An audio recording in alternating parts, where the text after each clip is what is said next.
The Late Night Alternative with Iain Lee on Talk Radio. We have ways of making you talk.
You got us instead. Hope you enjoyed that little private show there for the fans on Periscope. Little private lip sync battle. Good evening, dear listener.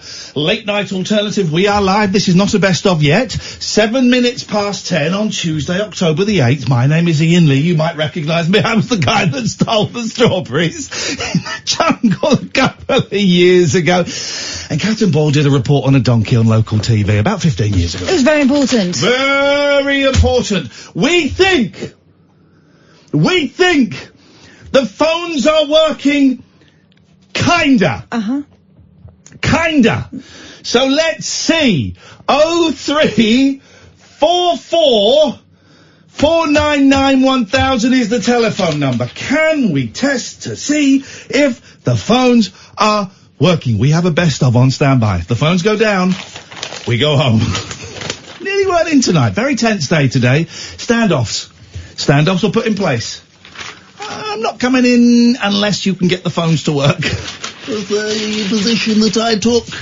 And in many ways, I'm disappointed they got the phones to semi-work, because I really wanted to see Joker tonight. I haven't seen Joker.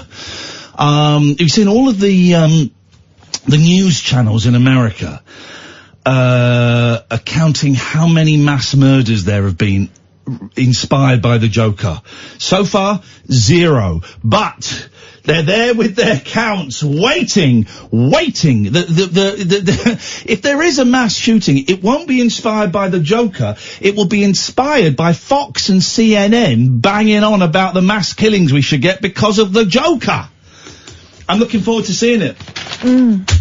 Partly because, can I say something controversial? Oh God, what now? Partly because, there is at least one key scene in the movie. Right. Where they play a Gary Glitter song. So I've heard. Yeah, they play Rock and Roll Part 1 and 2, which is a big hit in the States. They use it in sports arenas, like baseball games and things. If someone scores a touchdown in baseball, they play... Are they unfamiliar with the provenance of that? Yeah, they are. Yeah. They are. It wasn't a hit in the 70s. This was, like, in the 90s, I think it became a thing. I could be slightly wrong. Oh, we've got a switchboard that's lighting up now. Amy's having to work too hard. Yeah, I think it was in the 90s it kind of became a thing. There are a couple of stories I saw one story on an American website about how the money was going to a paedophile. But yeah, it doesn't have, Gary Glitter was not a thing in the United States. And there is a part of me that is excited about being in a cinema and hearing that song bursting through the Dolby stereo speakers in a key part in a movie. Doesn't mean I condone child rape. Au contraire. Yeah. Au contraire. We need to underline that for the hard of thinking. Yeah. What you like is the music. I like the music.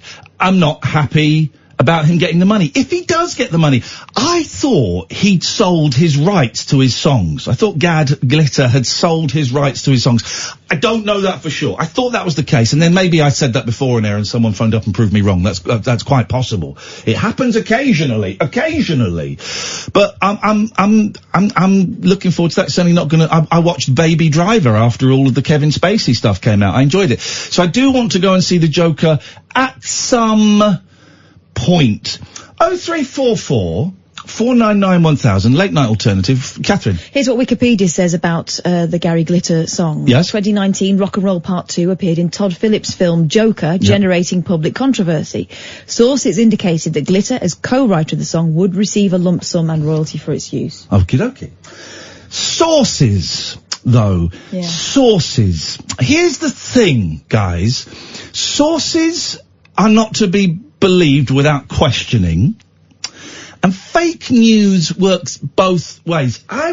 We talked about Extinction Rebellion yesterday before the phones went down. It could have been a really interesting conversation, and the phones died. Apologies. We can carry on talking about them. I genuinely thank them for what they're doing. I haven't got the guts to go out and protest with them. Certainly haven't got the guts to be arrested, although there is part of me who thinks, well, I'm 46 and I've never been arrested.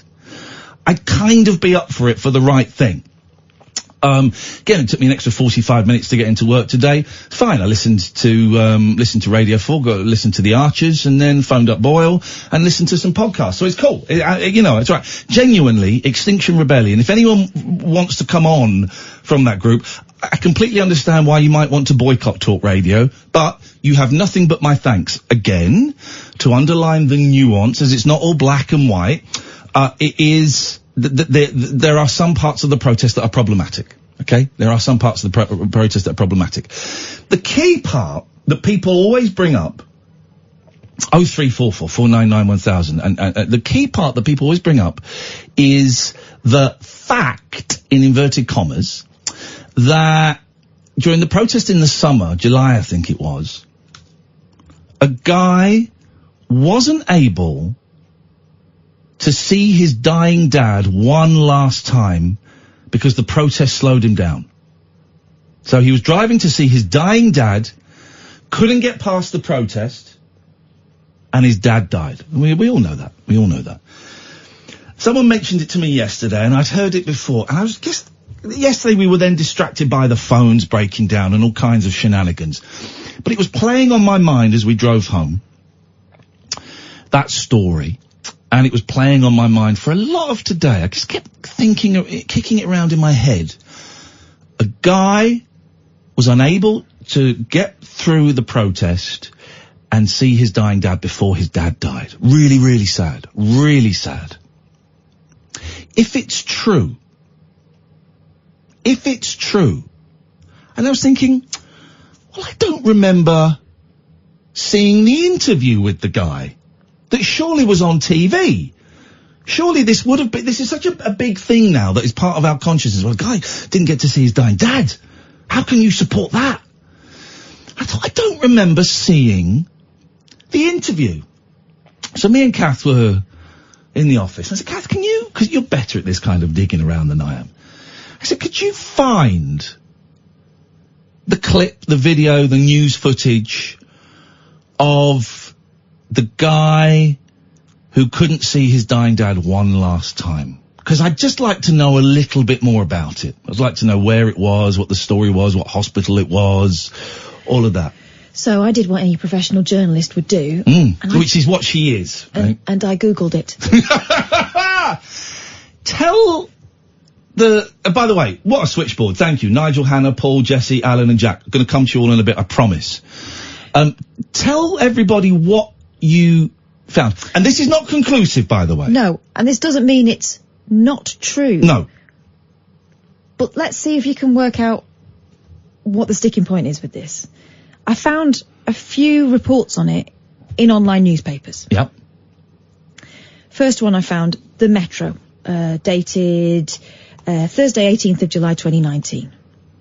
A driver says he missed his father's final hours yesterday because an environment protest group caused a traffic jam blockade. The unnamed man was stuck in traffic on the M32 on Wednesday after the group set up a blockade causing queues of up to 4 miles long. He called BBC Radio Bristol to say how Extinction Rebellion's actions had prevented him seeing his father for the last time. The full interview is no longer available online, as the grieving son has asked to remain anonymous.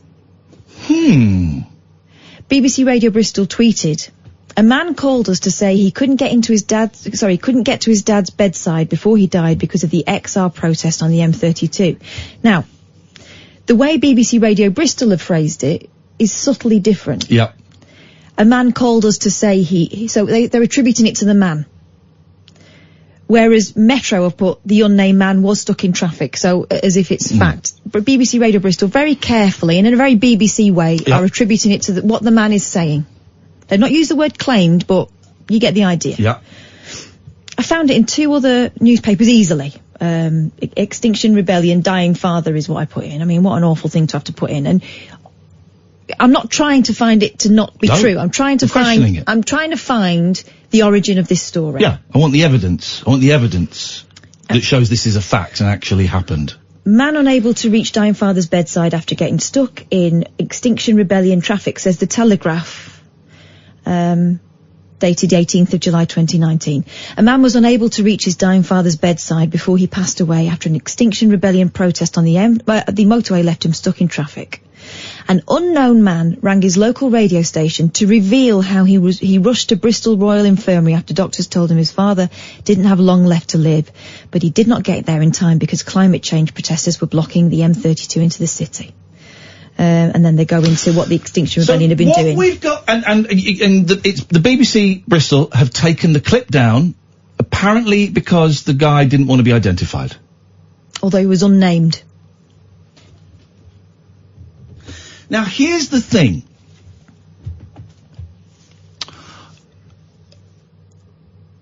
This is a phone-in show, right?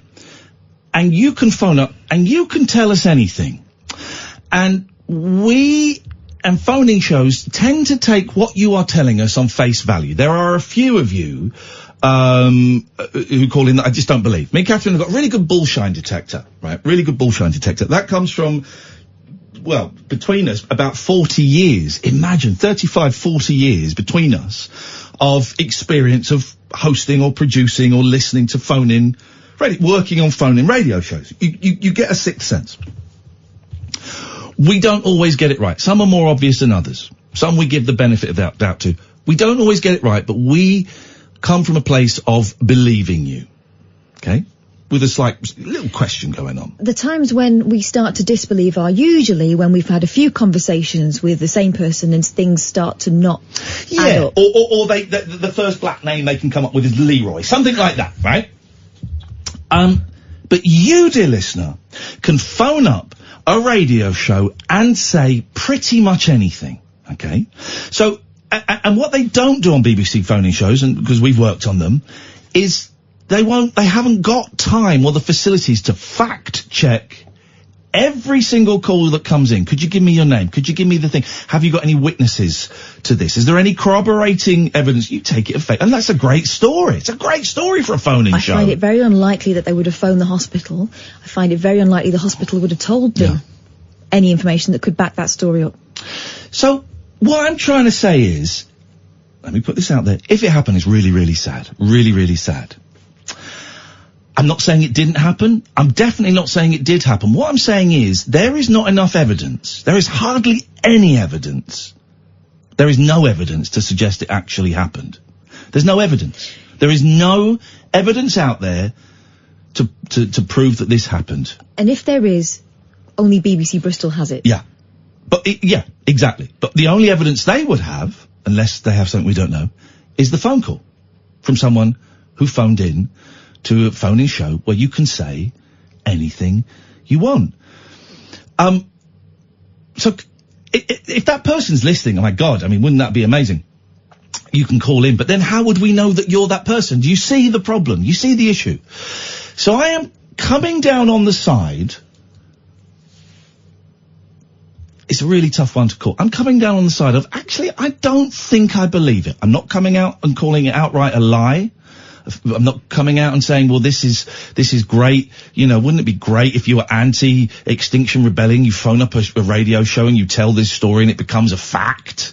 I'm not saying that. I'm erring on the side of, I actually don't think I quite believe it. And yet we're bandying it around as if it were a fact. So here's my challenge to you. First of all, can you prove that? Can you prove that? Secondly, if you put that argument of the dying guy to one side, what other argument have you got against Extinction Rebellion? I saw another clip today on Twitter. A woman saying because of the protest, she had to walk a cancer patient 20 minutes to the hospital for treatment. Well, the video that went with that didn't show her, didn't show the cancer patient, just showed footage of people blocking a bridge.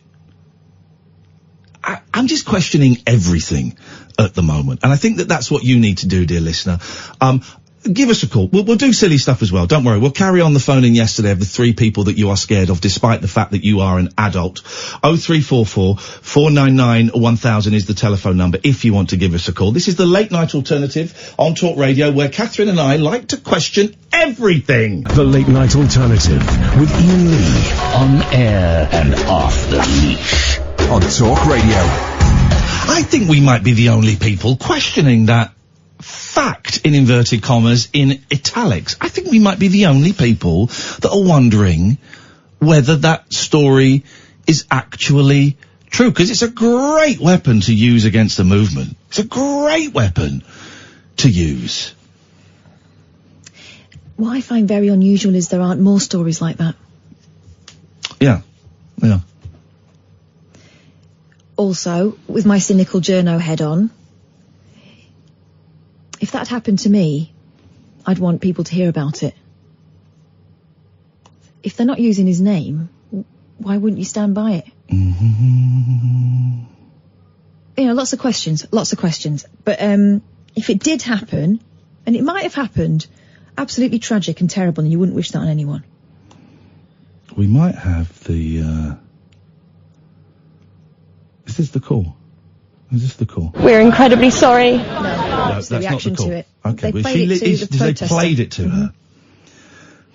One person was played the interview. Okay. Harrison said the BBC made a protester listen to the call. The call happened. Well, we know the call happened. We're not disputing that. We're not disputing that it happened. We don't know. Let's go to Jessie. Good evening, Jessie. Hello, Ian and Catherine. Hello, Jessie. I was all set up to ring you last night, and then the phone went down.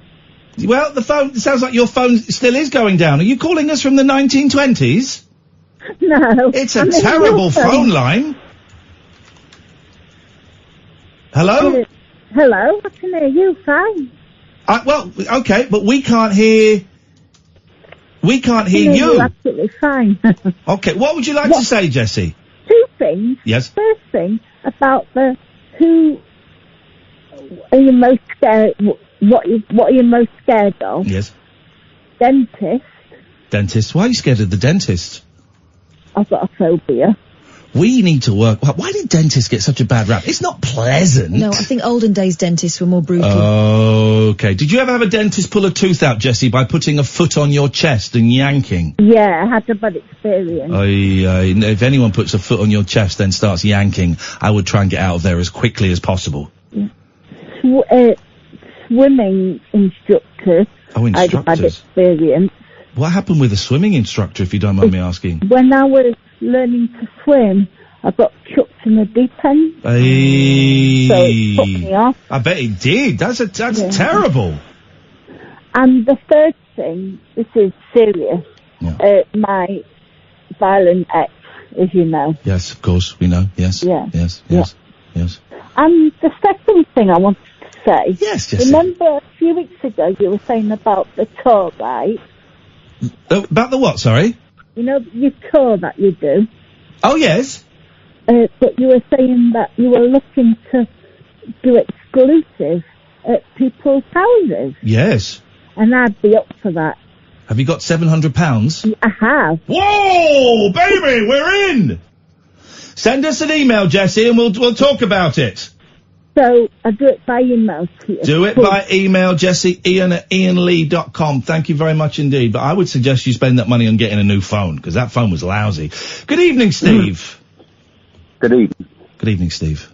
Yeah, what I'd like to say is certain sections of the mainstream media have basically inverted everything to suit their do-better attitude and their do-better agenda. They're what? They do what, sorry? They do better. Do badder. Hang on a minute, let's have a conversation, Steve. What does do badder mean? Do better is the opposite of what they call a do-gooder. Okay. So there's a lot of people in this world now, or actually this country, that scorn on anything good, i.e. like the climate change, whatever. Yep. And like the police go in hard on them, for instance, yet they step back. If there's a load of Millwall supporters chucking bottles through pubs, no, leave them lads. Well, hang on, here's I don't know about the Millwall story, but here's the thing. Boris Johnson calling these protesters, hemp, but they're saying they got hemp-smelling bivouacs and crusties and nose-ring losers. That's the kind of language he was using. Hang on a second, mate. Sorry, what about that American woman who you went round to her house, and we now know you did have a relationship, and you did give her special privileges, and you made sure she got a grant of, I think, £125,000. But can we look at that? Can we investigate that? And you didn't submit your evidence to the GLA by the time that by the deadline that they imposed. Can we look at that? Can we look at the fact that you're saying you're prepared, the lie you've told, you're lying about either dying in a ditch or not asking for extension. Can we look at that instead of you, Prime Minister, belittling people who are just worried about the state of the planet? That's where we're at, Steve. That's where we're at. They're doing it. They are doing it in front of us. They are swindling and conning and lying to our very eyes, and they're getting away with it. Of course they are. You've got the most corrupt president ever in power in America doing the same thing. He's breaking the law in front of cameras. He's breaking the law in front of the press, and people are still going, yes, Donald, well done. He's breaking the law. He asked China, a press conference, to investigate this Joe Biden character, a man I know nothing about, but that's illegal over there. It's illegal. Yeah, and he's the most corrupt president ever. It's so much, it's longer than my arm. There's such a list on Trump, and Boris Johnson is the same. There's a massive, massive list on him, but this is the world we are now living in. I know, but how do we, okay, here's the thing, I agree with you, right? I don't know if it can ever be flipped around, where people trying to do good. How did the term do-gooder become an insult anyway? That always confuses me.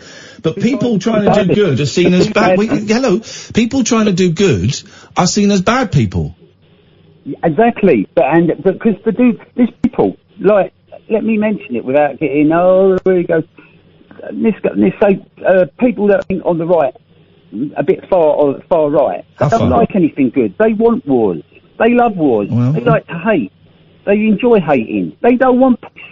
Like, for instance, Jeremy Corbyn, who wants to give £10 an hour. They don't like him. The only reason they don't like Jeremy Corbyn is because he's foreign friendly. Well, it can also be argued that if he's not anti-Semitic, that he has allowed anti-Semitism to rise in the Labour Party and has seemingly from the outside done very little to stop it. He's the most least racist person in that may be the case, Steve, but you have to admit, don't you, that the Labour Party has a problem with anti-Semitism right now? No, it doesn't. That's all done by the right wingers. No, but it's Steve. They're known for it, aren't they? Steve, now, see, that's borderline anti-Semitic. Look, let's get this straight, right? There isn't, no, Steve, there is a huge problem. Steve, hello? Steve, when I'm talking, they can't hear you. There is a huge problem with anti-Semitism in the Labour Party. There is a huge problem with it. You can't deny that, and if you do deny that, then you're part of the problem.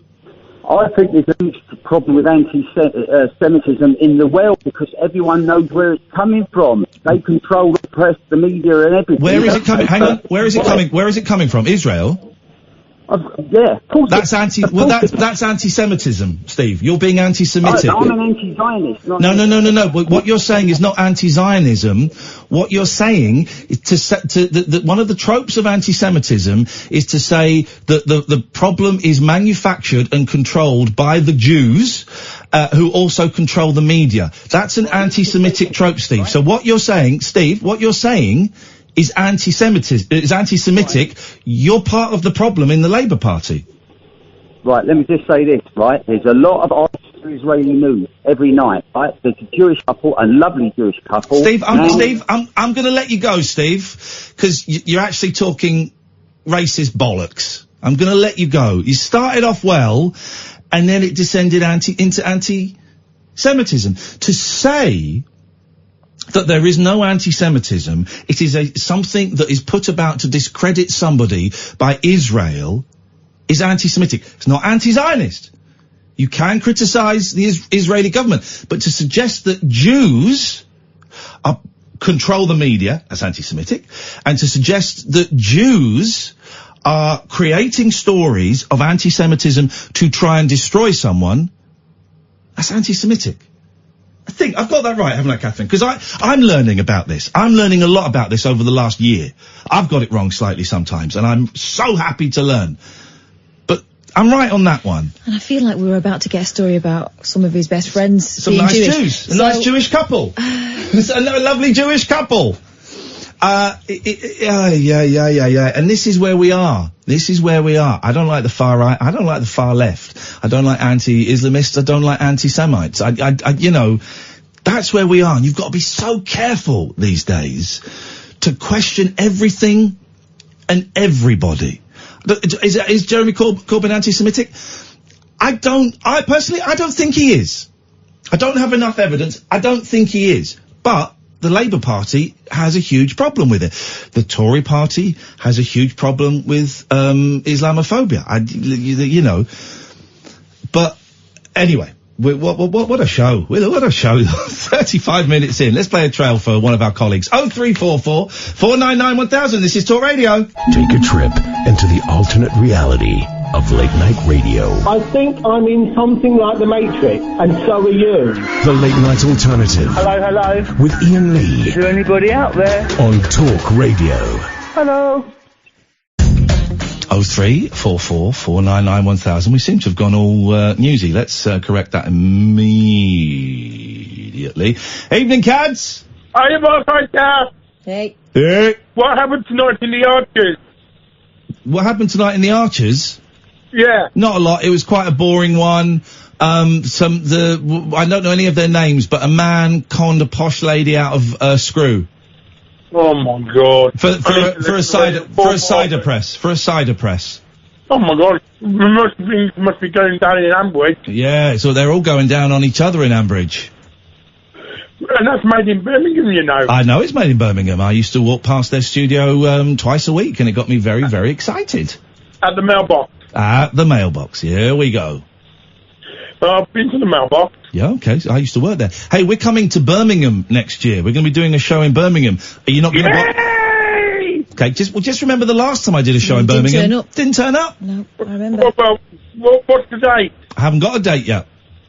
Have we got a location? Yeah, the Glee Club. I've been to a Glee Club. Okay. Yeah, not when we were there. Yeah. Are you going to turn up to this one, Cads? Yes, I am. Okay, well, let's see. Is tickets at IainLee.com? Tickets will be on IainLee.com/event soon. I've just got to finalise the dates and things. I'll be there. Thank you, Alan. Thank you. Bye. 0344 499 1000 is the telephone number if you want to give us a call. Hello, Paul. Hello, Ian. What can we do for you? I'd like to say I'm a big fan of the show. It's brilliant. Thank you very much indeed. And the reason I would say that is this.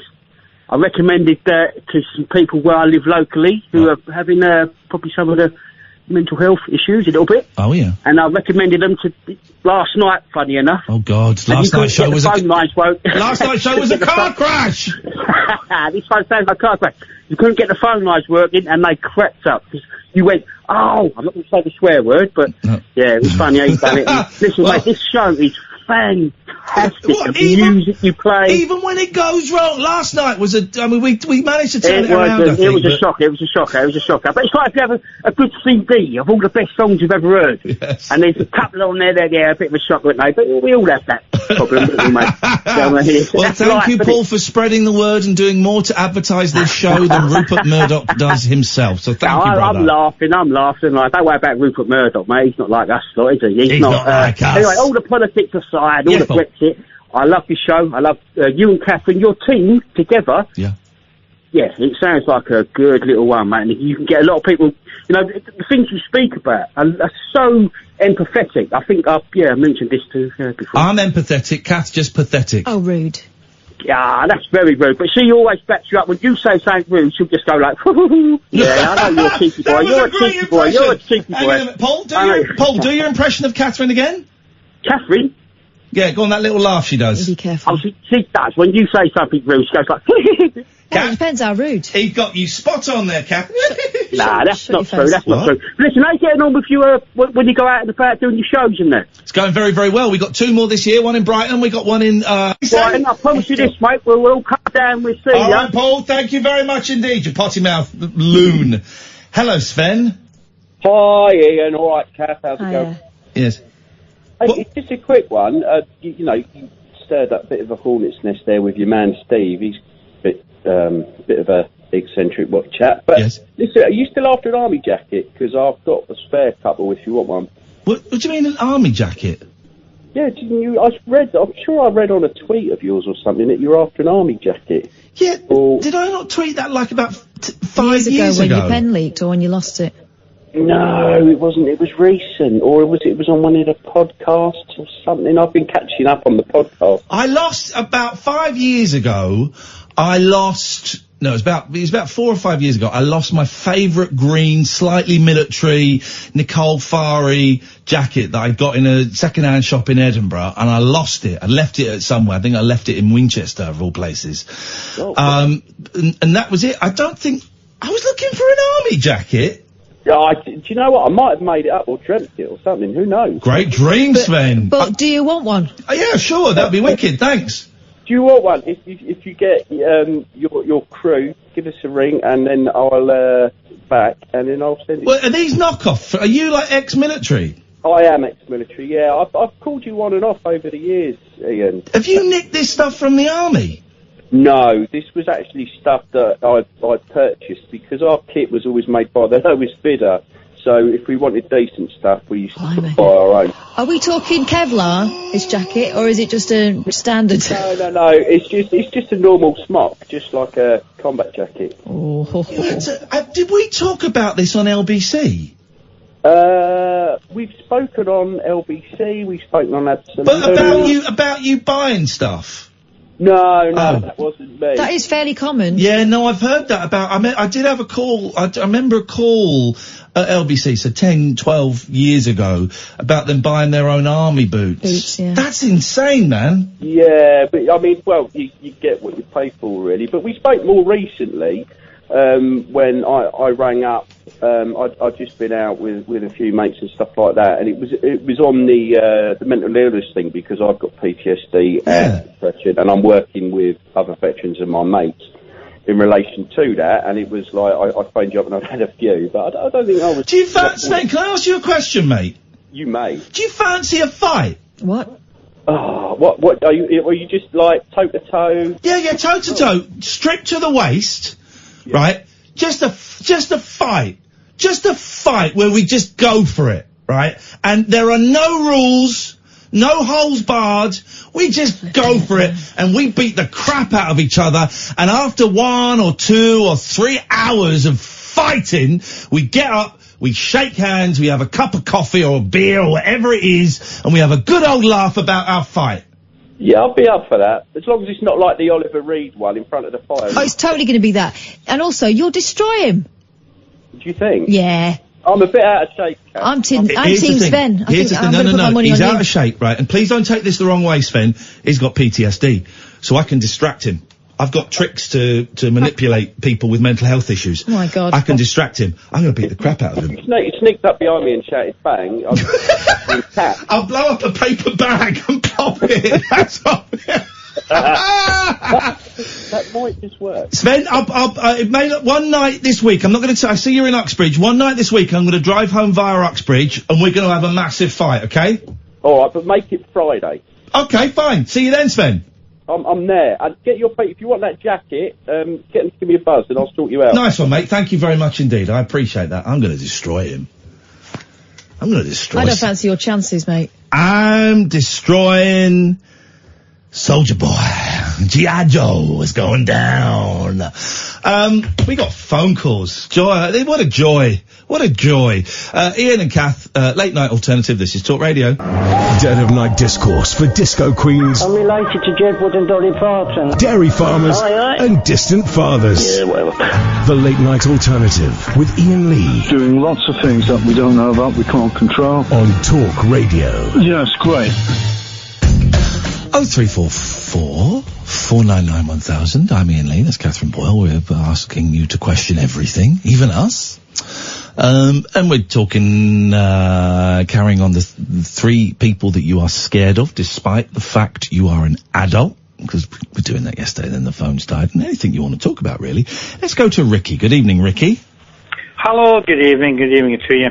First things first, please, and later note perhaps. This big fight that's coming up. Yes, sir. Is it not possible that the young lady could lend your handbag? Would that help at all? Which young lady's that? She's quite old, Ricky. Well, doesn't sound it. No, she'd well. I think you're going to get hit with that handbag if you're not careful. She's a very old woman. She's older than me now. So no. I'll be using fists. My Krav Maga training skills. Also, I don't fight with a handbag. I'm a biter. Oh, you've got problems. Well, you've no handbag. Well, I tell you what then. I could referee and I could wear my semi sort of army jacket that I found lying in the bookies. Found it in the bookies? Well, where did you lose it? I did not lose it in the bookies. I lost it in an art centre. We're in denial, are we? We're going into a fight in denial, and that lady's going to hit you. That lady. You're painting a very vivid picture. You've obviously given it a lot of thought, Ricky. Ricky's got a little monologue. Let Ricky do his little piece. Go on, I'm enjoying this. That's it. Thank you very much. I'll hold the jacket. I'll wear my military jacket, right? Yep. Okay.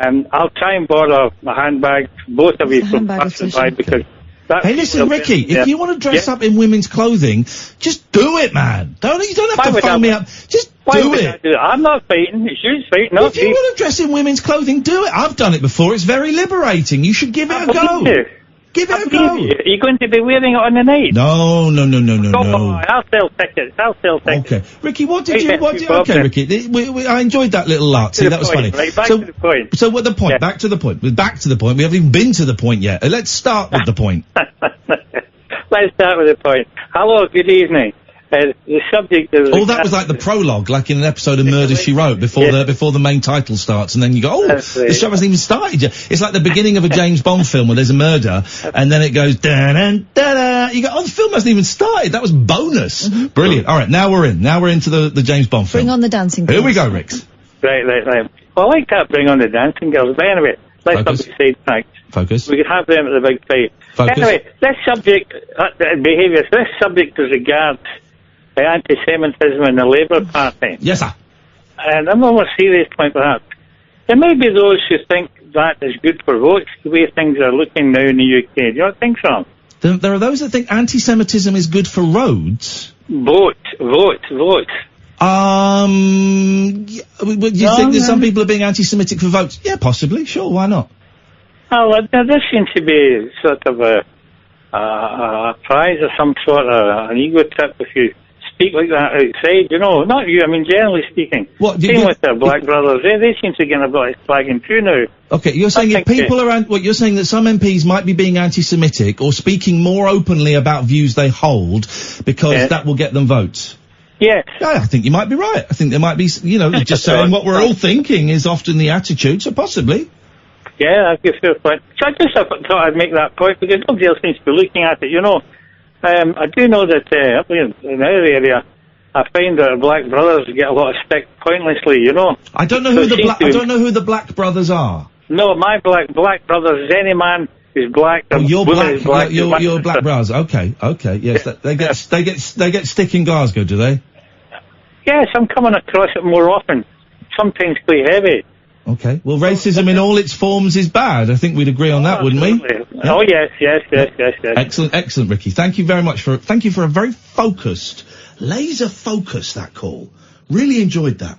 Laser focus there. Apart from the handbag obsession. Well, listen, Ricky, you want to dress up and do it? You do it. Fine. If you start with a handbag, fine. Go, just do it, man. Just do it. Dive in.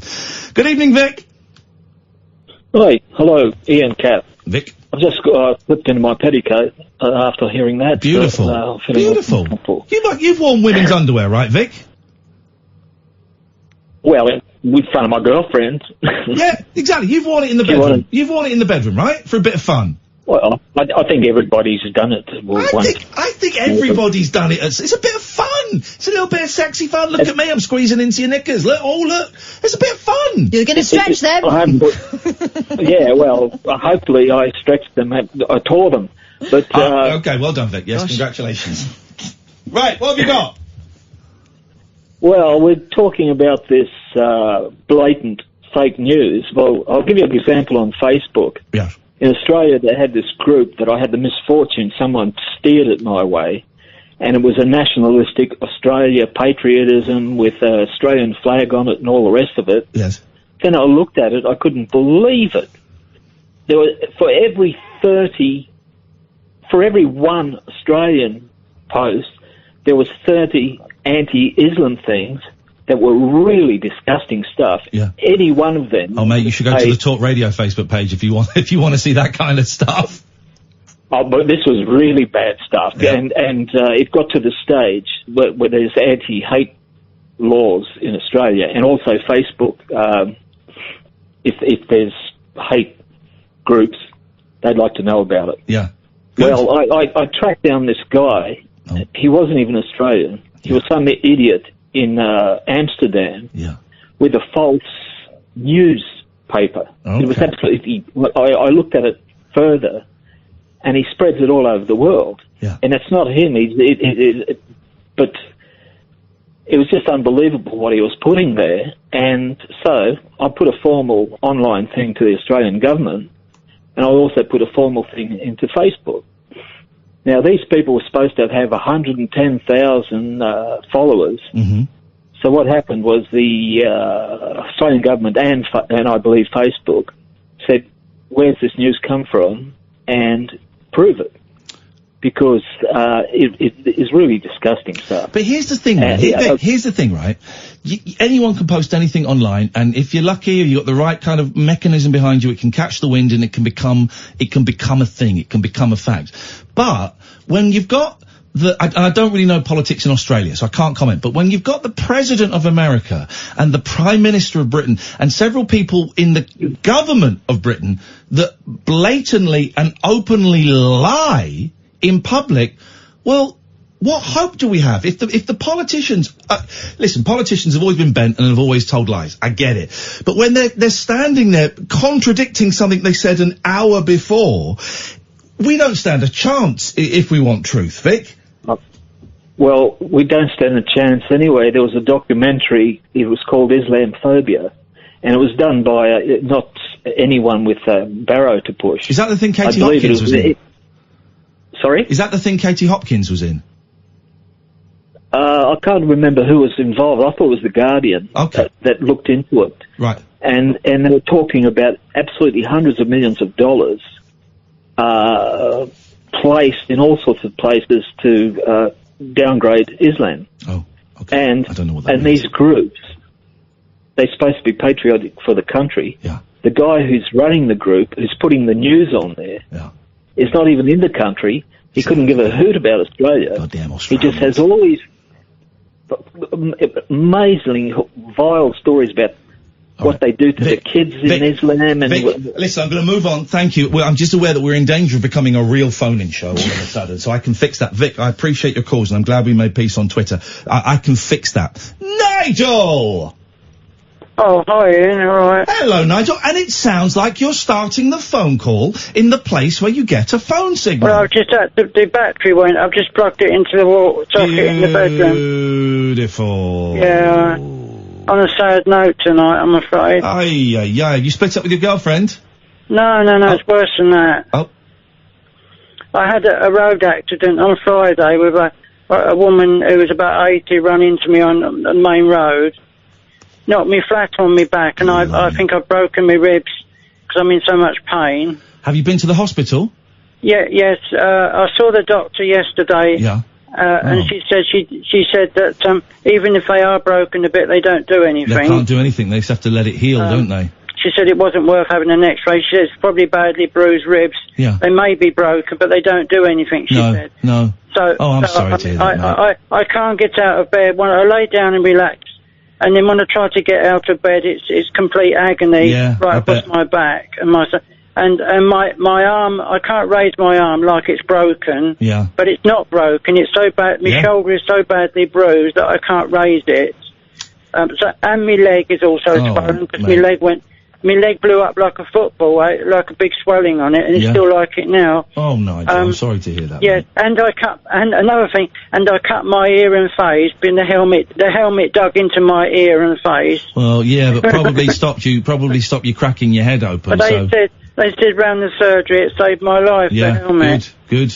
And the lady, she just didn't stop as I went past. She just drove straight straight into me. Oh, mate, And I'm sorry to hear that. I know, but I've done a brave thing today. Yeah.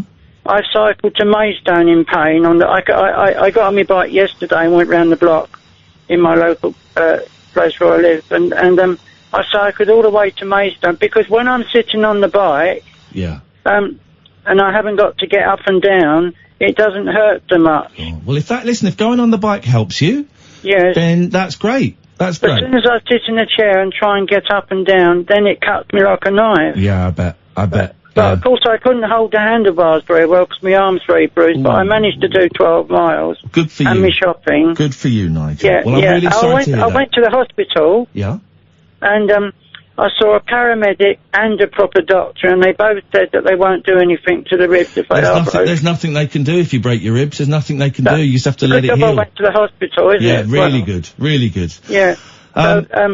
So it's not very good, is it? But I mean, do you have to sing you a song or to finish in a minute? I tell you, well, we got to go to the news. Why don't we, when we come back from the news, we're going to come back and you're going to, we play a bit of music straight after the news. Yes. You're going to be the bit of music straight after the news. Okay, then. So we're going to have the news, and then there'll be like a jingle, it's Iain Lee, and then you're just going to, I'm not even going to say anything, you're just going to come in and sing. All right, Nigel, so you stay there and we'll come to you in a few minutes, okay? All right, Iain. Thank you, Nigel. That is something to look forward to. Poor old Nigel. This is Talk Radio. The Late Night Alternative with Iain Lee on Talk Radio. We have ways of making you talk. Tuning in, calling up, talking to the nation, sing a song, melody, for your adoration, late night phone-ins, I'm keeping you awake. It's our time to shine, up all night, it's entertainment time. It's our time to sing another line. Whoa, it's not just time. Clouds are gone, sun is up on your horizon. Safe at home, back on the phone to my radio station. Late night phone-ins, are you still awake? It's our time to shine. Up all night, it's entertainment time. It's our time to sing another line. Whoa, it's not yours. It's not yours. Time to call and make my point. Time to play and rock this joint. My life exciting. I'm inviting you to for another day. He's moved. Time to shine. Thank you, Nigel. Thanks a lot. We'll speak later on. Take care, mate. Bye-bye. Thank you. Bye-bye. Let's go to Hannah. Good evening, Hannah. Evening, guys. What can we do for thee on this holiest of Tuesdays? We have a new kitten here. Yes, man! New kittens are the reason to live! Yeah, he's 8 weeks old. Oh, a proper newbie. Yes, man. Yeah, Well done. He's real fun as well. Yeah. He's, toe biting? Is he biting your toes? Oh, yeah, he bites everything. There you go. He's, Great, good. It's taken time to adjust with the other cat, though. Yeah. But he's real fun. I saw your tweet the other day. Velvet, for those who don't know, I've got nearly 21 now, 20-year-old cat, and I've got two girls who are just over a year, and Velvet for a long time just didn't really, she would hiss at them, and she didn't really get on. But now she kind of coexists beside them. She was even eating out of the bowls next to one of them the other day. Yeah. Velvet's very old and cranky and is very deaf. That's the problem with her, is she is deaf. So quite often these cats will come up behind her and she won't know they're there until they start sniffing her bum. And so she'll kind of jump and she'll hiss. But she's fine with them, man. They live separate lives and they get on with it and it's all good. Yeah, I mean, we've plugged in, fellow way. I didn't know if you heard of that, but it helps calm them down. Yeah, it never worked for me, the fellow way, but some people swear by it, so, if that works for you, good. Yeah, it's good, really fun. It's cheered me up a lot. Yeah, man, kittens, it's really hard to be miserable when there's a kitten dicking about. It's so hard. They're just when they become cats, you can get miserable again. But when they're young, particularly 8 weeks, oh man, I want an 8-week-old kitten living with me because I didn't get the girls until they were a few months, and so I missed out on that. They climb up the curtains and everything. It's annoying. They still do. Mucky the other day, nighttime, I had the curtains drawn, and she was looking at a spider or something, and she jumped just under halfway up the curtains and was hanging by her claws. And I went, "Oi! Hey, get off those bloody curtains, you little shit! And then she let go. 3 of her paws let go, and she's hanging there by one paw, like looking at me. Outrageous behaviour. I know. Chased her out with a broom, like in Tom and Jerry. Anything else, Hannah? No, that's it. Enjoy the kitten. The best thing in the world, kittens. Best thing in the world. Getting one. Are you? Yeah. When? Next year. Next year. Mañana. Hasta mañana. If Hitler had a kitten, just wonder. Instead of going back in time. He had dogs, didn't he? Instead of going back in time and killing baby Hitler, go back in time and give 15-year-old Hitler a kitten. Let's just see. Who knows? Ladies and gentlemen, would you please welcome to the arena. He comes out swinging. It's Chris. Oh, thank you very much. You're very welcome. Good evening. Welcome. Ian, Catherine. Yes, that's us. Good evening. So, I'll give you half an hour before your phones go pear-shaped. Okay, we can do a sweepstake on that. Do you know, Chris, you've used the phrase, so I'm guessing you do. Do you know where it is believed, there is not a definitive answer, do you know where it is believed that going pear-shaped? Where going pear-shaped comes from? Enlighten me. Catherine? Is it like... Enlighten me. Shut up, Catherine. Is it, something to do with like, Don't Google it. Shut up. I'm not Googling it. She's not Googling it. I know it. Is it to Go on, then. Shut up, man! Catherine.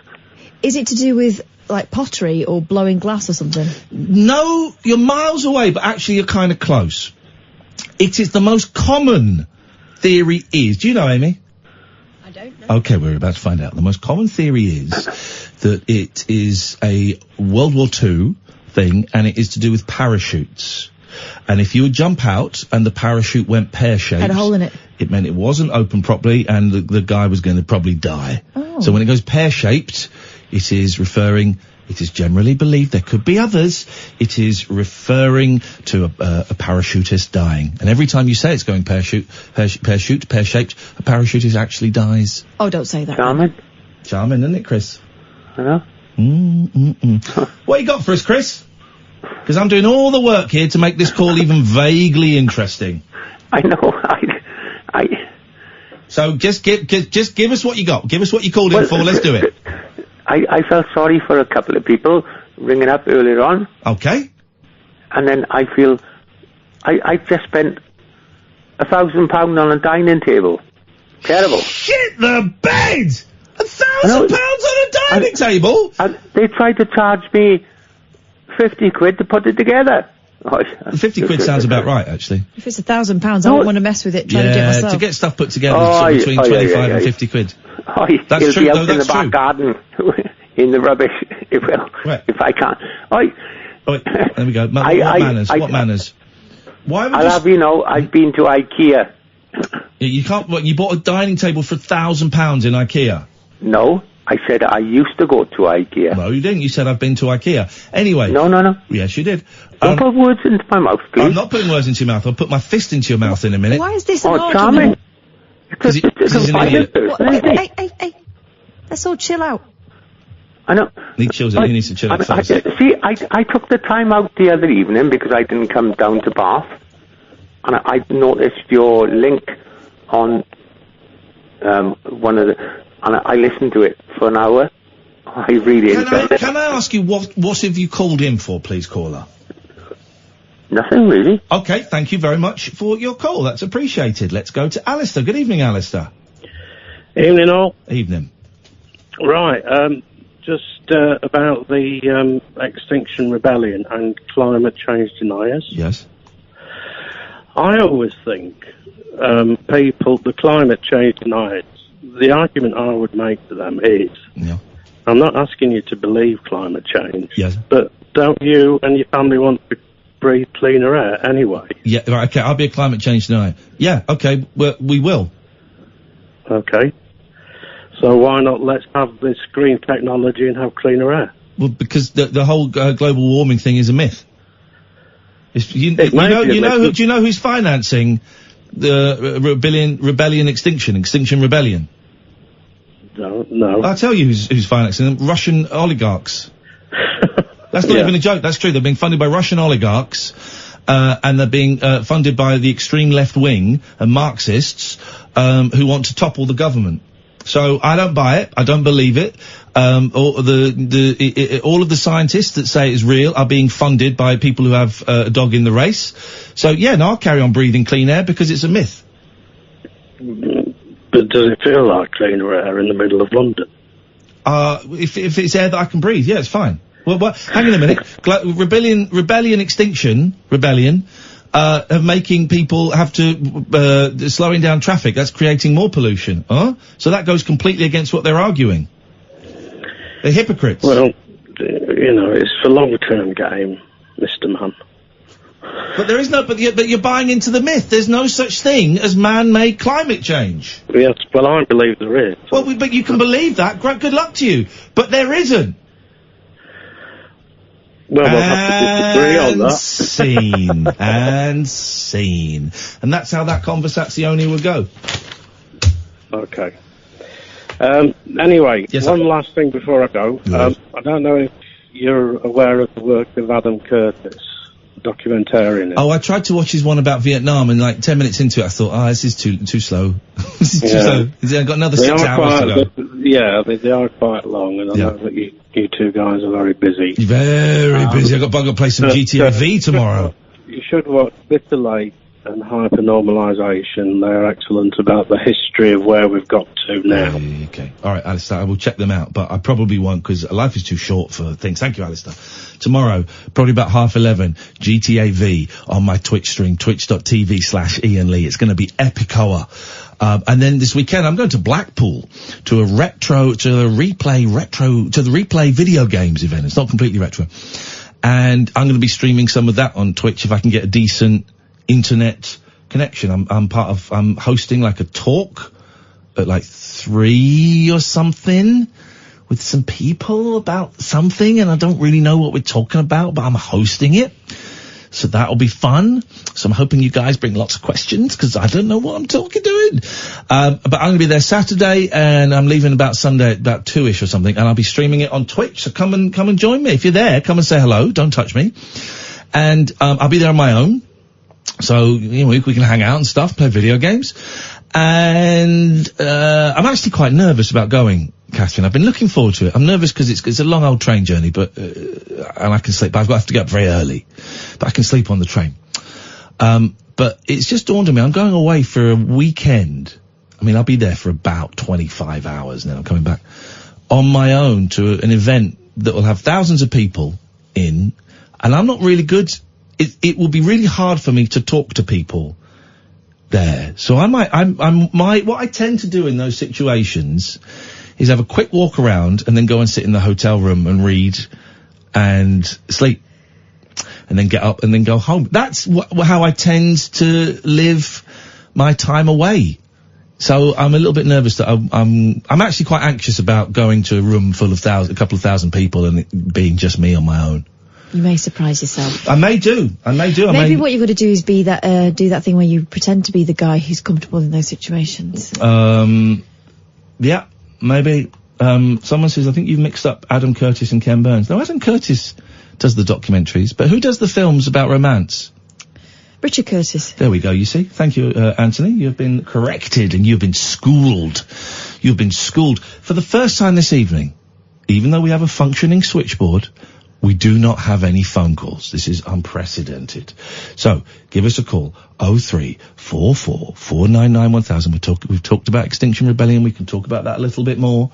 We've talked about the guy who was unable to see his dying dad one last time, and we don't know if that was true or not. If you kind of look online, there is actually no evidence. There's no evidence to back it up. There's evidence that a phone call was made and that someone said that on the radio at BBC Bristol. There is a little bit of evidence but the phone call isn't there. No. The phone call isn't there.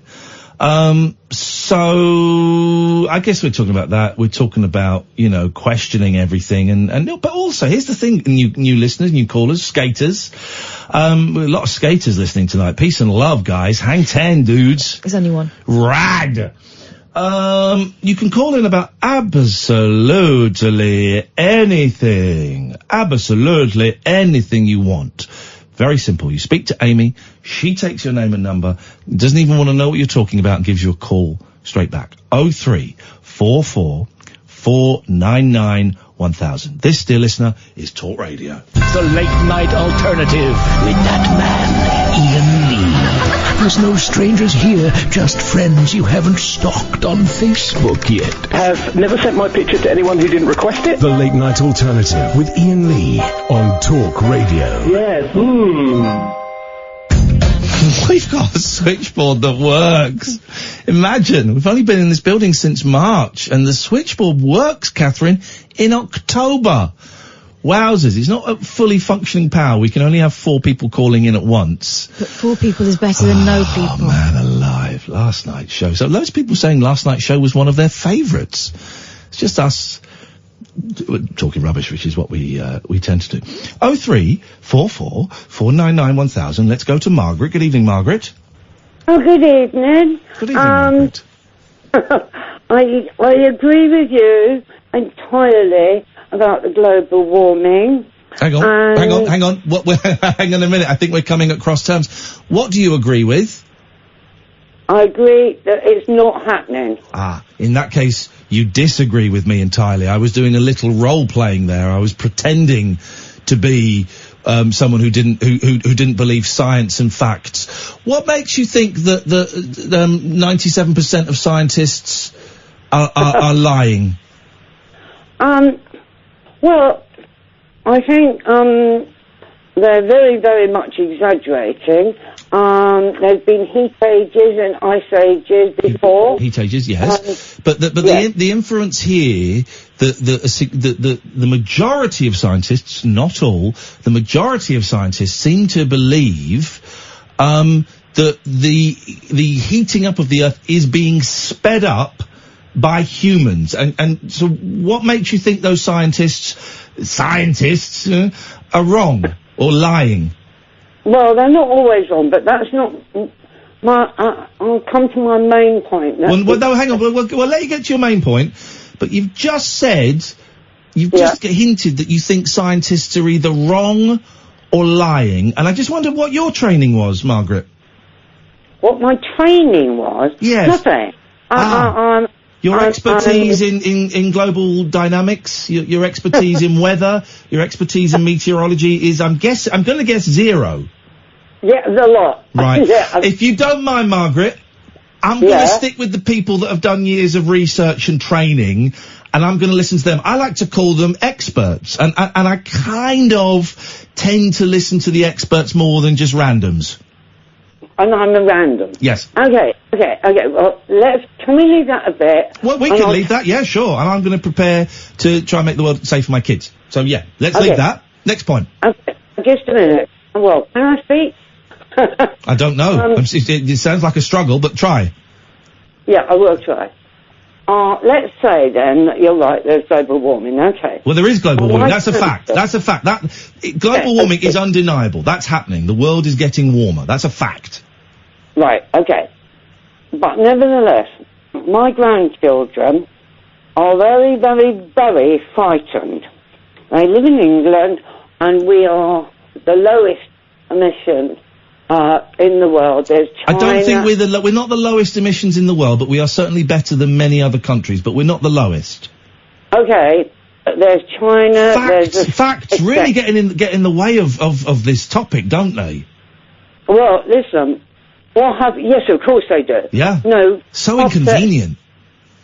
So all that upsets me is that my grandchildren were shown a film of what it will be like in 50 years' time, and they were very, very frightened. Yep.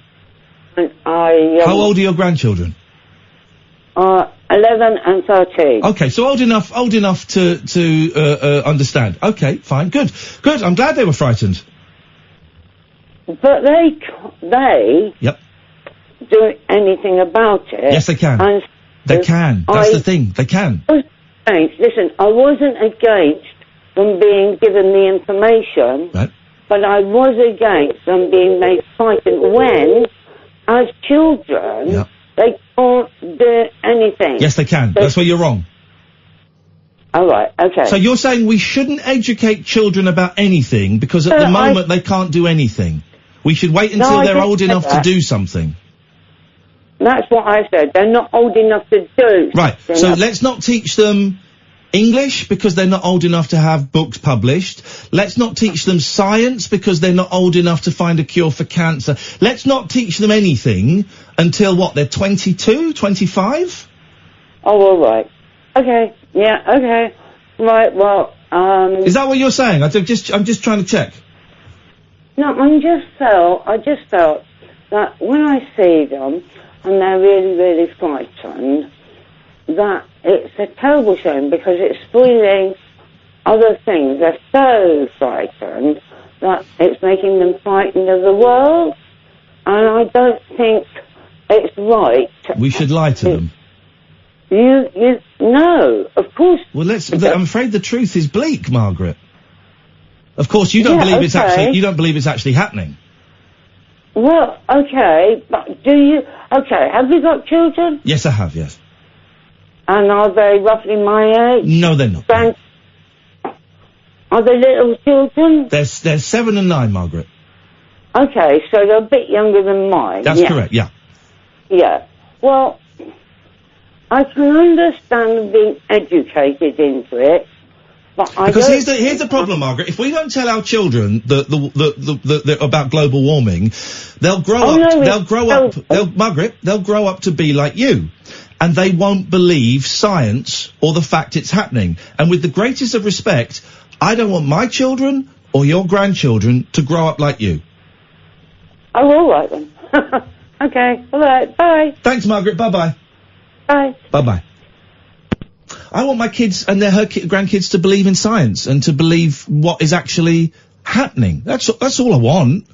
That's all I want. Bit confused there. When we were kids, we were shown like threads. Yeah, because that was a possibility that might happen, and the idea is you tell the young people about it so that they have a chance to change it, and they know why we're changing things. Great argument today from someone. Oh yeah, well, it's all made up, of course. Remember that hole in the ozone layer? What happened to that? And I said, as we discussed in the show yesterday, that governments took action, laws were changed, certain products were not used, members of the public realised there was a problem, we all changed our behaviour, and we helped the hole in the ozone layer to start repairing itself, and by middle of this century, Kath, it will be back to this is what it 80s says. standards. The most easily accessible suggestion about this is if you look on Wikipedia and it says by mid-21st century we should be back at 1980s levels, and the trend is generally towards healing. Yeah. I mean, it's like saying, oh, remember when we were all going to die of lung cancer? Yeah, and then they banned smoking, and more people gave it up. Let's say hello to Barry W, who's listening and enjoying the show and tweeting. Thank you, Barry, for your kind comments. Give us a call if you want, 0344 499 1000. Let's go to Oliver. Hello there. Hello, Oliver. How are you? None of your business. What do you want? If I ever, here's my solemn vow to you. I'm over 18 months clean and sober. If I ever fall off the wagon with booze and get drunk, I'm coming in and doing a show, man. I'm coming in. Because it would all be, hey, you Oliver, you piece of trash. Get to the point, you knob. And that's different from the average day house? Oliver, have you got any Savlon? She burnt me. She burnt me. She did. What can we do for you, Oliver? You know. Well, it's nothing to do with Extinction Rebellion or anything like that. Eviction, extinction. It's more of a good news thing. Oh, Oliver, you've got a cold. You're getting one if you didn't notice it. You're all bunged up. Oliver's all bunged up. Bit of Vicks on the soles of your feet, socks on, bed. No, that does not work. It works a treat. Well, then you might as well say put paper bags in your shoes when you go on a flight, and you won't get, what do they call time travel sickness?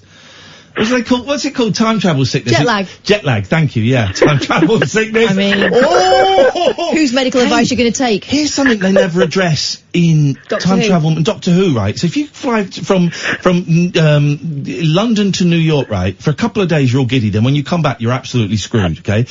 Well, if you go to like the 1600s or another planet, everyone's like, yeah, fine. Oh, yeah, that's great. No one's got, like, time travel. Yeah. What do you call it? Jet lag. Yeah. But, I mean, you can understand it with the Doctor. He's made of different stuff. But do you know Rose? Do you know why Rose and Adric don't have jet lag? Brown paper bags in their shoes. The Doctor, well, you don't see this on the show. I bet they showed it in a Patrick Troughton one, but you don't see it now. It's like you don't see the Doctor having a dump. You never see the lavvy in the TARDIS, yet you know it must be there. He's got two hearts. Has he got two? No, he's got one bumhole. Right. But you never see the Doctor going to the lavvy, right? But you know he must do. Just like you never see him say, okay, before we, or it's a lady now, isn't it? Okay, before we go through time and space. It's meant to be Geordie. She's not Geordie, is she? I've got no idea. I haven't watched it for, since Matt Smith took over, and he used to bully an old producer of mine. All right, David Tennant. Right. Okay. Yes. Okay. Before yes. Yes. Okay. Before we. Okay. Yes. Before we travel through time and space, you got to put these brown paper bags in your shoes. What's that for, Doctor? Is it magic? Is it like magic? No, it's just brown paper bags with it. It stops you getting time travel sickness. What do you call it on your planet? Jet lag.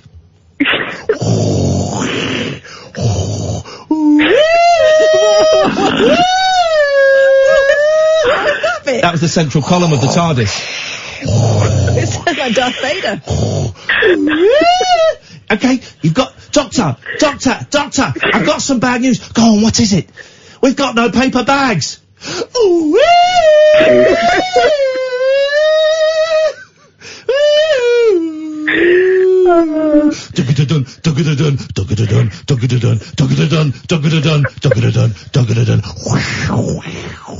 And there'll be more Doctor Who next week at the same time on BBC One. Such a weirdo. Yeah, you're an idiot. Thank you, Pete. Pete is agreeing with me, which is good. I like that because he knows tomorrow it's apprentice correspondent apprentice.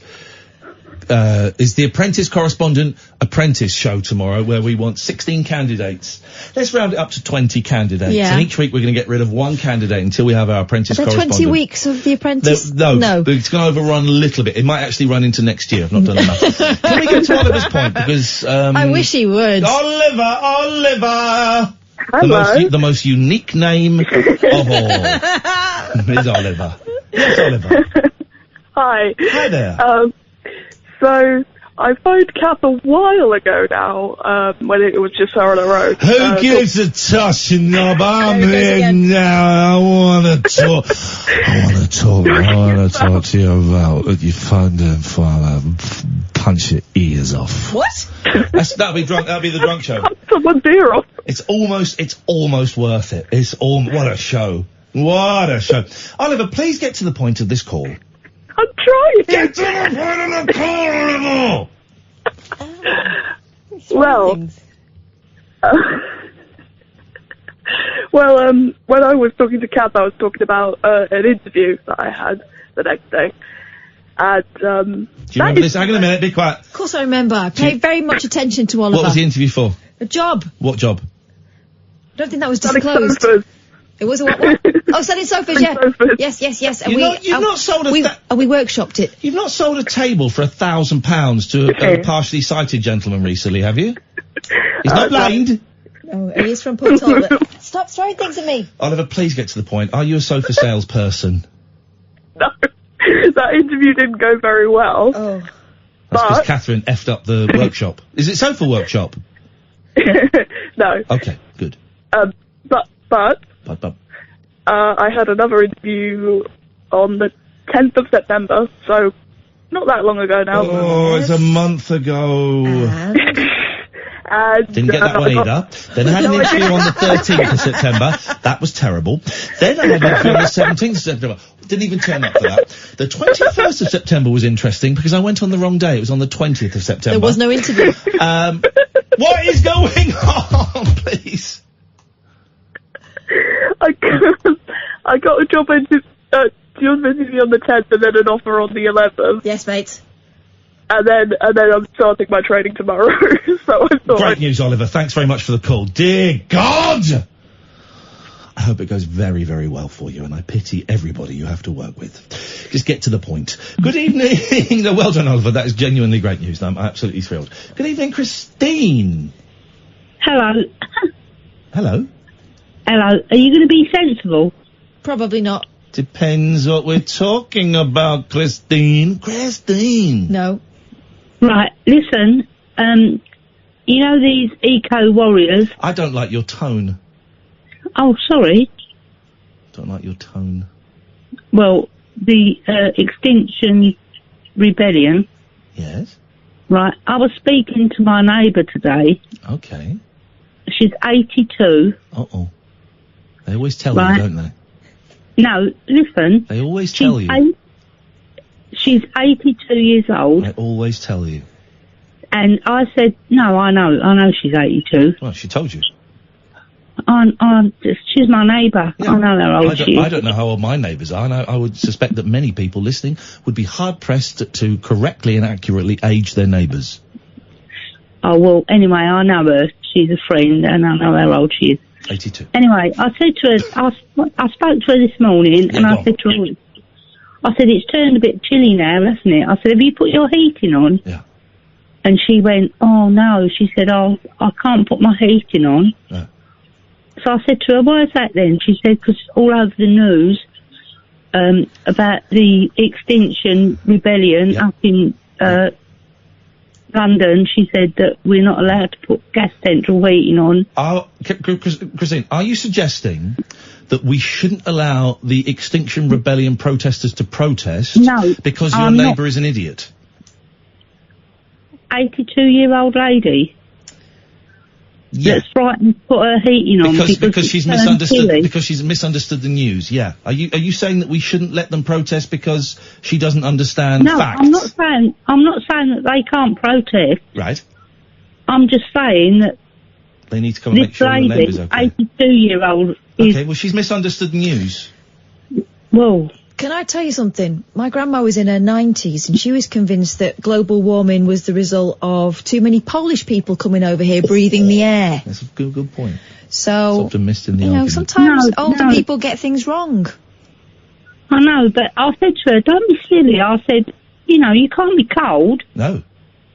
You can't be cold, 82-year-old lady. I mean... Of course you can't. Yeah, this is a serious point. Of course you can't. Unfortunately, in this country, too many older people die each year because of the cold weather, and that's absolutely shocking that happens, and that is terrible, and that's... but luckily, she had you to explain to her that she's allowed to put her heating on. I know, exactly. So I think that really there's a misunderstanding. They should, From your elderly neighbour? Yeah, there's a misunderstanding. They, should report on the news. I mean, let's face it, all the radio stations, all the media, they're all putting it out, but they should say, elderly people, she worked till she was 75. She must be tired. Yes, no. Okay, well, I'm happy to do it, Christine. Here we go.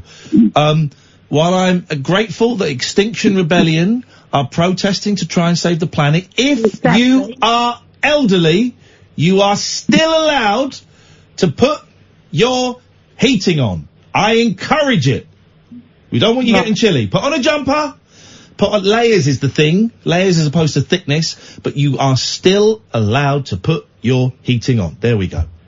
Because we don't want elderly people dying because they're cold, do we? We don't want that. Genuinely, we don't want that. Of course not. And it's a terrible tragedy that people will die. Hundreds of people, I think it is, will die this year because they die of the cold because they can't afford the heating. Listen, we agree with it. I mean, she said, we recycle, we don't use water, You don't use water ever? Well, we don't turn the taps on, we don't bath. You don't bath? No, we have showers. Oh, okay. We don't, we do our best. Yeah. We try. I'm sure you do. Listen, Christine, I was a little bit mean at the start of this call, and I apologise for that. I was. And I apologise for that. And, we should tell the elderly. You're absolutely right. They can they can turn a radiator on, and I said to her, right, I'll be round in a little while, and I turned her radiator on in the hallway. She insisted that I had to put it on in the hall. She said, I'll put that one on. She said, because hopefully it'll warm the rest of the house up. Yeah. Poor old lady. Yeah. Seriously, worked till 75, and she's scared. Yeah. It's not fair. It's really not fair. Well, hang on, which bit's not fair? I don't think it's fair that these people are frightening. No, that I disagree with, right? That I disagree with. It's really serious. It's really serious. And by the way, Jamie, Mr. Soff on Twitter, get stuff, son. You ain't got a clue what you're talking about. Muted. But what they are talking about is the end of the world as we know it. And not everybody's feeling fine. They can't say it in a soft way. It's really important. Now, unfortunately, there will be people that kind of misunderstand what there is, like your neighbour, although I suspect that there will be many 70 and 80-year-olds that understand. I think there are some 70-year-olds as part of the protest. We can't couch or hide the seriousness of what their protest is for the few unfortunate people that will misunderstand it. I know. I mean, we agree with it. I mean, where I live, we all agree. We all try our best. We recycle. We do what we can. I don't drive. She doesn't drive. Yeah. We don't even use buses. We never get on transport.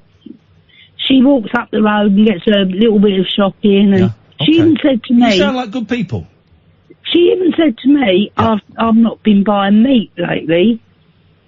And I went, why is that? She said, because we're not allowed to eat the meat. We're not allowed to eat meat. Well, I wonder if this woman, with respect, should be living on her own. If that's, I mean, yeah, she becoming lives on her own. Yeah, well, exactly. And I'm wondering if perhaps she needs someone to kind of keep an eye on her.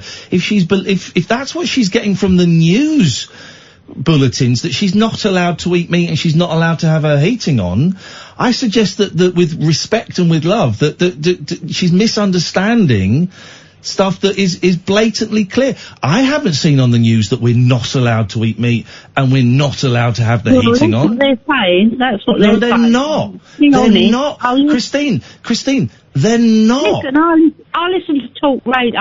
I don't care about the other shows. They're nothing to do with me. But I have to say, they are not saying on the news, you are not allowed to eat meat and you're not allowed to have the heating on. That is simply not true. Well, anyway, that's what she's misunderstood the news, because they are not saying that. She'd been shopping, and that's how I caught her. She was coming back, and I said to her, what have you got in your shopping bag? She said, I've only bought vegetables. I went, well, where's your meat? She lives on her own. I went, have you not got any meat? She went, no, we're not allowed to eat meat. Well, then I worry for her safety if that's what she's getting from the news, because the news is not saying you are not allowed to eat meat and you're not allowed to put the heating on. They're not saying that at all. And well done you for pointing that out to her. That shows you're a good neighbour and a good person. Well, and as I say, I'll try my best. Yes, I know. You've told us all of that.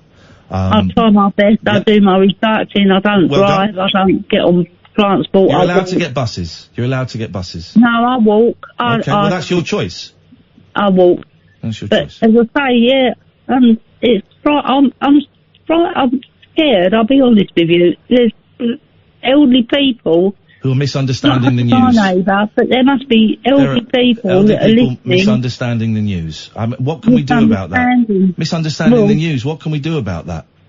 Well, perhaps, you should say... Just did. You can't put a disclaimer in the news bulletins By the way, just in case you don't worry, and we know we just reported on a murder, but the murders are really statistically low. The chances of you're more likely to get hit by a bus than you are to be murdered. But the chance of you being hit by a bus are really low as well. What do you do? The news is there to report the facts. If your neighbour is misunderstanding the news to such a level that she's putting her own life at risk, I suggest that your neighbour is perhaps, and I'm just going by what you said, I don't know, but perhaps she shouldn't be living on her own. Well, where is she? Well, that's a different issue. That's a whole different issue, but it sounds like, from what you have said, that the elderly people, you got to understand, elderly people, she lost her husband 40 years ago. Gosh, that's okay. She lives in the house on her own. Yeah. And she wants to stay in it. She's quite capable. I mean, she's got you looking out for her, Christine. Yeah, she can walk. She goes up the road every day and gets a bit of shopping and whatever. But she's got this thing in her head. She can't put. Well, you've put her right. You have corrected her anymore. You have corrected her and you have put her right, and hopefully she'll be tucking into a nice lamb shank at the weekend. Well, anyway, Lee, I hope that you've listened to me and you've.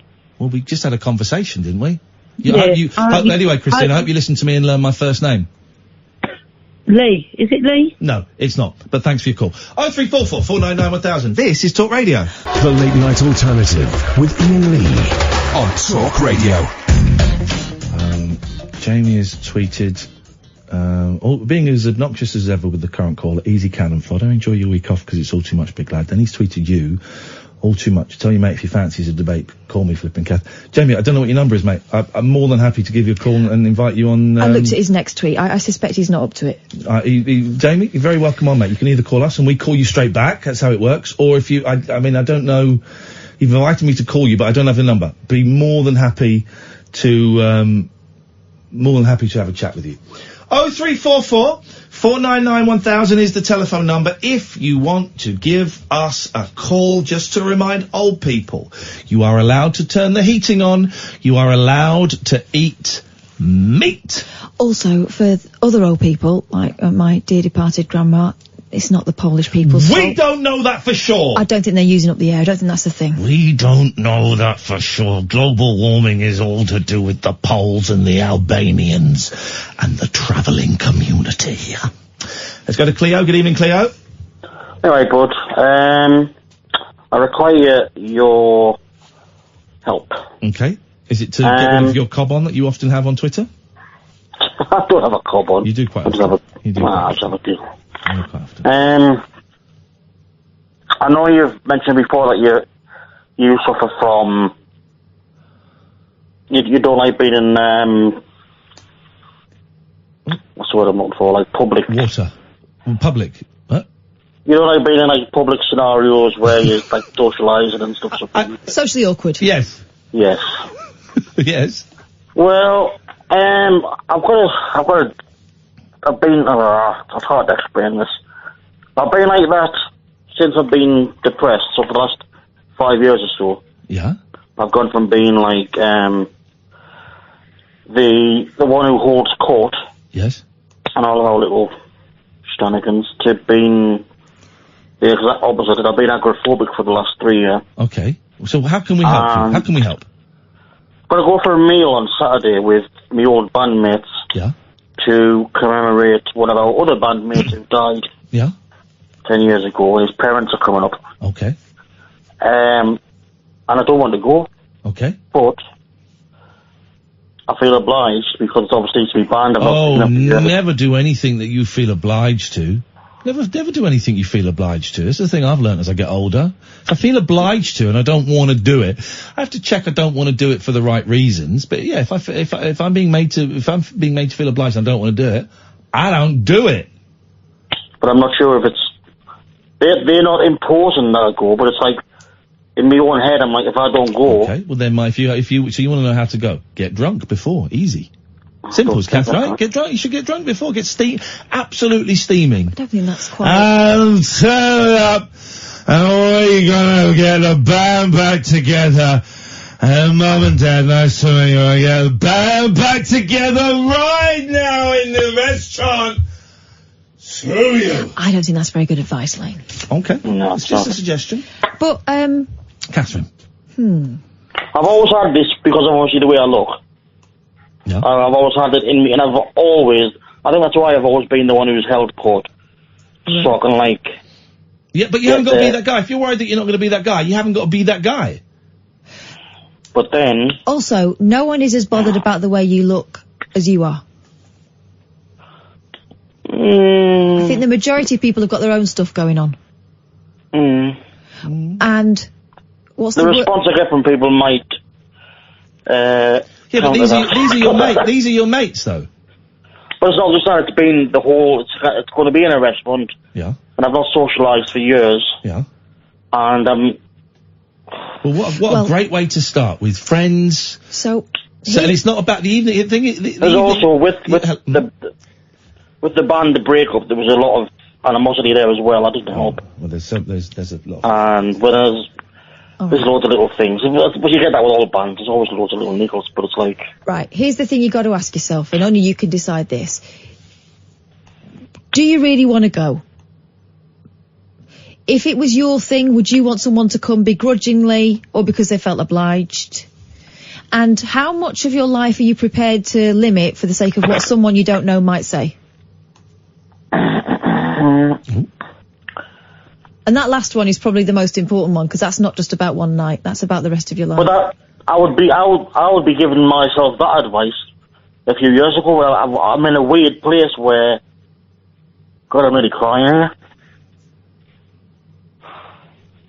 Yep. I'm in a weird place where I can't... To me, I'd be let them down if I don't go.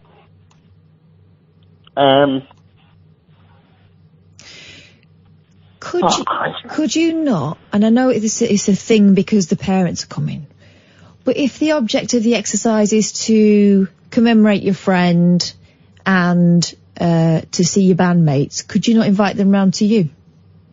No, I've got to make a bit of a travel to get there, you see. It's not very local. If my friend was staying in because of agoraphobia, and I hadn't seen them for years because of agoraphobia, I would travel to see them. Well, that's the thing. I've been getting out more, but not socialising. That's the only... You're ignoring Catherine's suggestion, and you're doing what we all do. Every time a suggestion is made, you're putting another barrier in place. I'm overthinking. I can't stop overthinking it.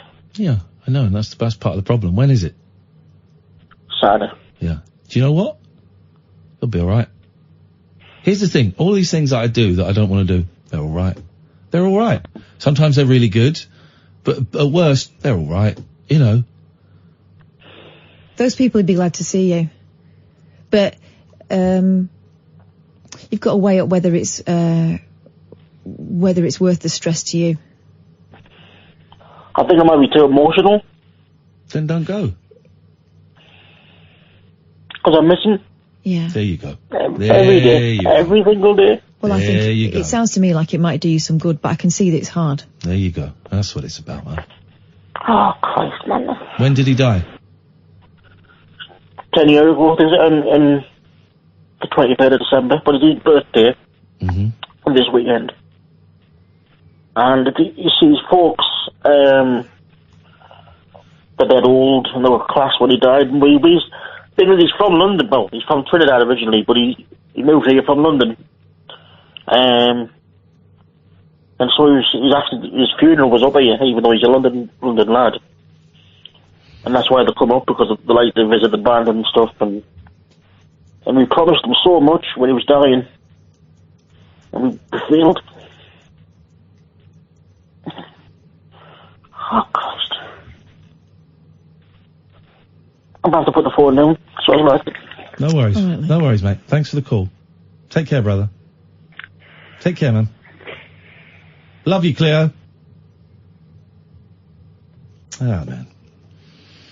There's a lot of stuff wrapped up in that. There's a lot of stuff.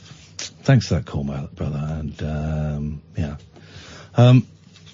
Jamie's confusing me, because Jamie says he wants to come on. He's ignoring my tweets asking what his number is and does he want to come on or not. I suspect you as a twosome, he's talking about us, are as hypocritical as they come for numbers. Okay. What? That poor lady had no answer, and Payne ridiculed her non-stop. I think he means Iain. I care not a jot about content. However, Iain claims mental illness. That last call was obnoxious as hell. Jamie, come on, dude. You're waiting for the block. It ain't going to happen. But I've tweeted you twice asking you what's your number. I mean, you can call us, we'll call you back. But I'm just confused. Do you want to come on, or do you want to have a Twitter spat because you've had a few bevies? If it's a Twitter spat, I'm a little bit busy doing a radio show. Yeah. If you want to come on and have a chat and see if we can get to a conclusion, then I'm up for that. Chris, you've been on already. Sorry to ring you again. Well, I want to go to David Babcock. Oh, I do apologise then. Thank you very much indeed. David Babcock. I'm Iain. Are you on speakerphone, mate? No. Sounds a bit rubbish. I don't know what to do about that. Are you speaking into the phone? Hang on. Oh. Yeah. Okay, why are you whispering? Am I? You sound different now. What is going on? I don't know. Are you being are you being kidnapped? No. Why am I quiet? I played GTA V, Grand Theft Auto V, with David Babcock the other day, and he drives a hearse in it. He drives a hearse in it, and his character looks exactly like him, but without any trousers on. Oh, why no trousers? It's hot in America. Yeah, but I mean, in America. I thought trousers at funerals were a general prerequisite. I'm wearing pants. I'm not going to All right, you can't see the pants though because he's got a long coat on. David, what? I've got a cold. Yeah, what can we? It's a weird old show tonight. What can we do for you? It's quite a long one. You got the news coming up. Well, here we are. Is it a serious one or a light one? Serious. Sorry? Serious. Is it to do with sexual congress with cleaning appliances? No, it's to do with Turkey. Turkey. The place or the fowl? The place, please. Okay, right. What can I ask? Why have you got a bit of a cob on tonight, mate? I've got a cold. Ah. Put some Vicks on the soles of your feet and put your socks on. Stop that. That's dangerous advice. It's not, it's nice. Let's be telling old people they can't put their heating on. All right, David, what we'll do... Did you hear the top of this hour? Did you hear when we came back from the news at 11 o'clock? Yeah, the Nigel thing. Yeah, and what did Nigel do? He sang a song. Right. So what we'll do is when we come back from the news, we'll do the same thing with you, if that's okay. You'll hear a jingle, and then you sing a song. Oh, I don't know about that. I'm not good at karaoke. Okay, so we'll come back, you sing a song, and then we'll let you make your point, okay? Okay. Okay, if you could just get your mouth nearer the phone, that would be wonderful. Yeah, I will do, yeah. Okay. What weird vibe. If Jamie calls up, we'll put him straight on. I'm looking forward to speaking to Jamie. 0344 499 1000. This is the Late Night Alternative. Iain and Kath on Talk Radio. The Late Night Alternative with Iain Lee on Talk Radio. We have ways of making you talk. If it needs a little time is needed, decisions to be made. The good advice of friends unheeded, the best of puns mislaid. Just looking for a new direction in an old familiar way. Hey, hey, hey, hey, the forming of a new connection. To study or to play, and so the conversation turned until the sun went down, and many fantasies were learned. On that day, keep feeling fascination, passion burning, love so strong. Keep feeling fascination, looking, learning, moving on. David Babcock's called in about Turkey. Good evening, David. Oh, yeah. I've just come back from holiday. Oh. Where? Turkey. Okay, Oh. lovely. Hope you had a nice time. Baklava? Sorry? Mirhaba? Excuse me? Baklava? Sorry? Mirhaba? Excuse me? Habibi? Hello? Baklava? Yes. Great. Right.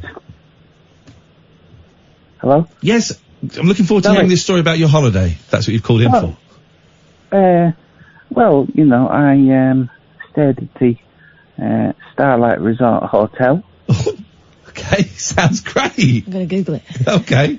Let's see where the Starlight Resort Hotel, let's see where David Babcock stayed. Don't, you think I'm showing off? It's going to be fair swanky. Oh my! Is it swanky? In Antalya, Turkey.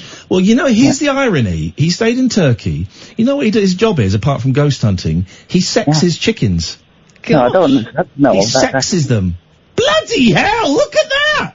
Are you the one that won the lottery? I may be me, yeah. Did you get a late deal?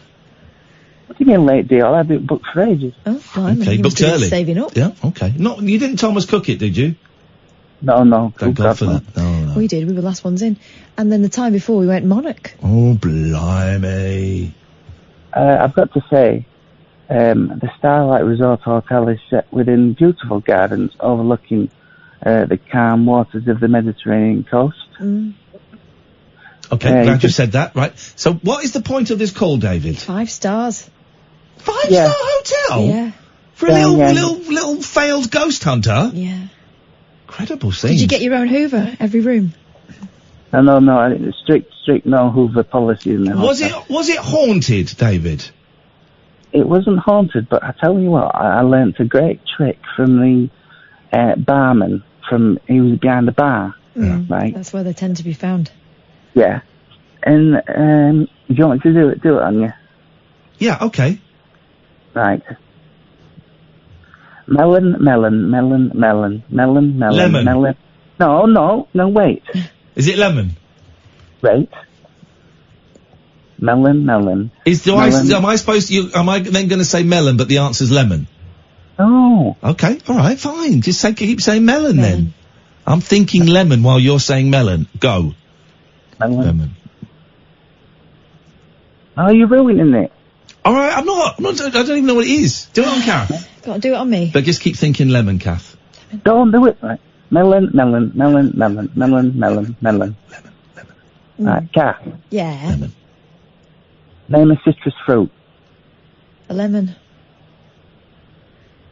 Oh, I've ruined it. No, you've confused me. That's not how it's meant to go. Do it again. I'll pretend I've forgotten. No, it's not citrus, it's idiot. Right. Don't call Catherine an idiot, David.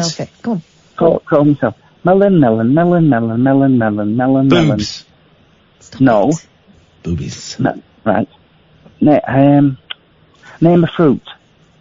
A fruit? Strawberry. Yep, got it. Strawberry is actually a nut. No, it isn't. It is a nut. No. It's a nut. No. Yes. No. Don't bring Susan into this. I won't. Don't do. I'd rather. David, have you ever wondered what it would be like if regular callers, Susan and Jasmine, met at a bus stop? I think it would be something like this. And where are you going, Jasmine? Oh, I'm going to have my eyes looked at, even though I've cured myself. And scene. Wonderful. If you'd like to throw Susan and Jasmine into a bizarre, crazy scenario, 0344 499 1000. All the fun things we're doing tonight. So, David, what was the point of this strawberry, of this story? You wanted Catherine to say strawberry? No, on the topic of, imitations. Right. So, are we done with Turkey? Well, no, I was just trying to get a plug-in for the hotel because I promised the manager I wouldn't. Right, okay, so you didn't want to talk about the fact that basically Donald Trump has given Turkey permission to go and do some bombing somewhere, because that's what's happened in the world. I was on the beach and I saw some army helicopters fly over. Army? Army. Okay. Right? No, this has not gone the way I planned it. Okay. What would you like to say, David? I want to do, just before I go, an imitation of the caller, and you can try and guess who it is. Okay. I got a car crash and I broke me ribs. Oh, no. Bye-bye. No. Yellow card. I guess Jamie's not coming on, which is a real, it's a real shame. I think he might have fallen asleep. Yeah. It's probably for the best. Okay, probably is for the best. All right, buddy. Here goes the big old mute. Well done, Jamie. Thank you, mate. Hope he drank some water. Yeah. Unbelievable scenes. Switchboard's empty. I tell you what we'll do. Because we've got a switchboard, okay? Oh, God. And for the last couple of weeks, what? Well, this is how we break it.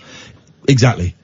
We've had a leisurely Sunday drive through Burnham Beaches for the last couple of hours. I think for the last 50 minutes, it's time to put the pedal to the metal. Take it right up the coast. And to take it right up your coast in a minute. And we're going to supercharge the show. Up until today, we've got 10 lines, right?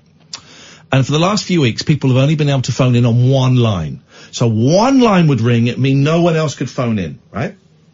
I have been told we have 4 lines that can ring at once. Even though we've got 10 lines, I've been told the best we're going to get is 8 lines out of the 10. I can work with 4. I can make magic with 4. So we're going to take calls straight to air. Just for a bit. We're going to see if it's true that we can have 4 people ringing in a national radio station at exactly the same time. Amy, are you ready? Catherine, are you ready? Born ready. Let's press the pedal to the metal. 0344 499 1000. We're going to take calls straight to air. Don't swear.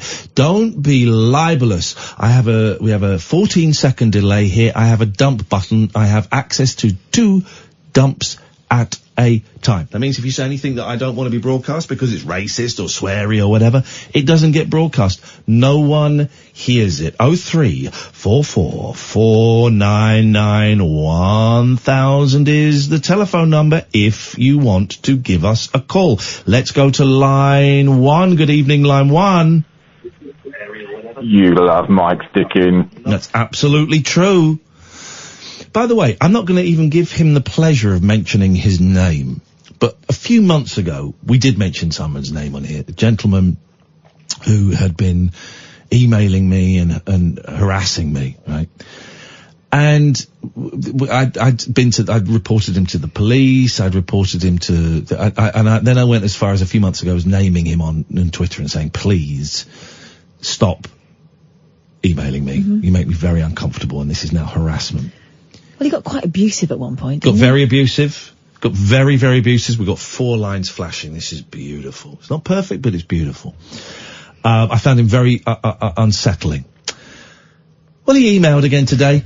I come in peace. Have a look at this link. Delete.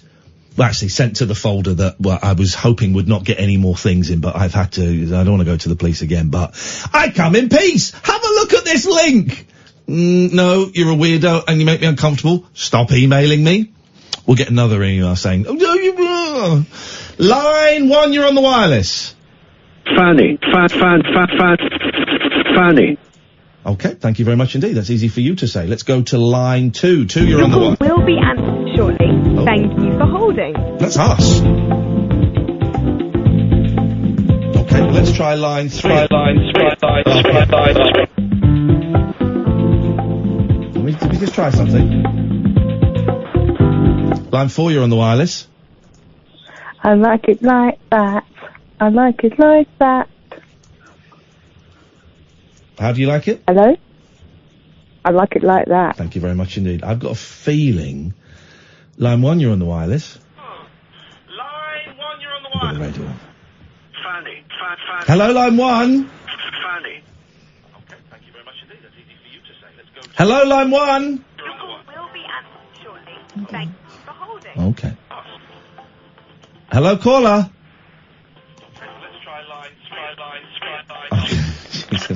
Let's go to line 1. You're on the wireless. Hello, caller.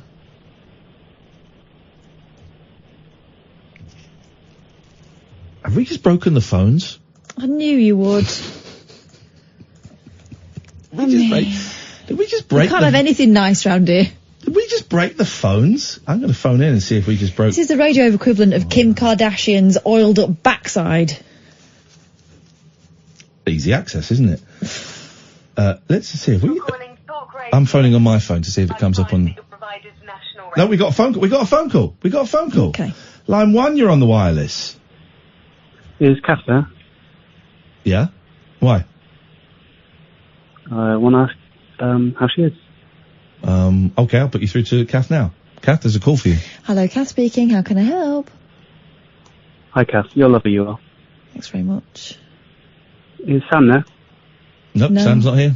Who's there? Oh, who's behind the glass? Well, that's none of your business, buddy. Oh, I want to say something to him, please. Yeah, it's not a him, it's a her, and I don't want you talking to them, buddy. Well, I want to tell them how lovely they are. Well, they're listening and they heard it. Now get out of here, you piece of trash. I haven't said anything to you yet. No, exactly. I don't want to hear it. I don't want to hear it. Let's go to line... Hello?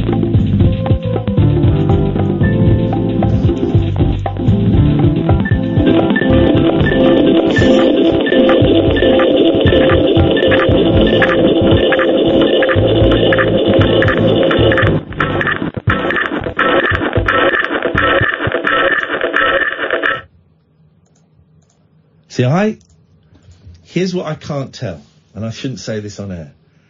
I can't tell if that's the phone system knackered or someone doing something brilliant. Yeah. I can't tell. My guess? Phone system knackered. Yes.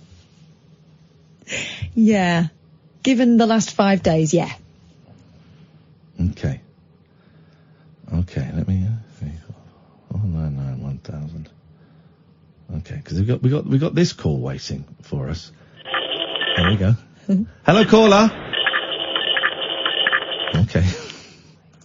Let me just see if I get through. Hang on. Thank you for holding. Okay. I come. Look, here we go. This is me. Hello? Hello? Is that me? That me? What? What? Hello? Hello? Hello, me. Hello, me. Hello, me. Hello. Hello. Hello. Kill. Ooh.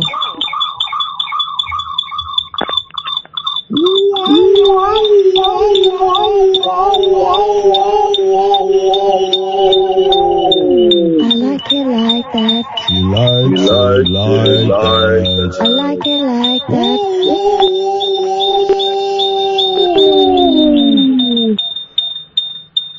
This is how it feels to be lonely.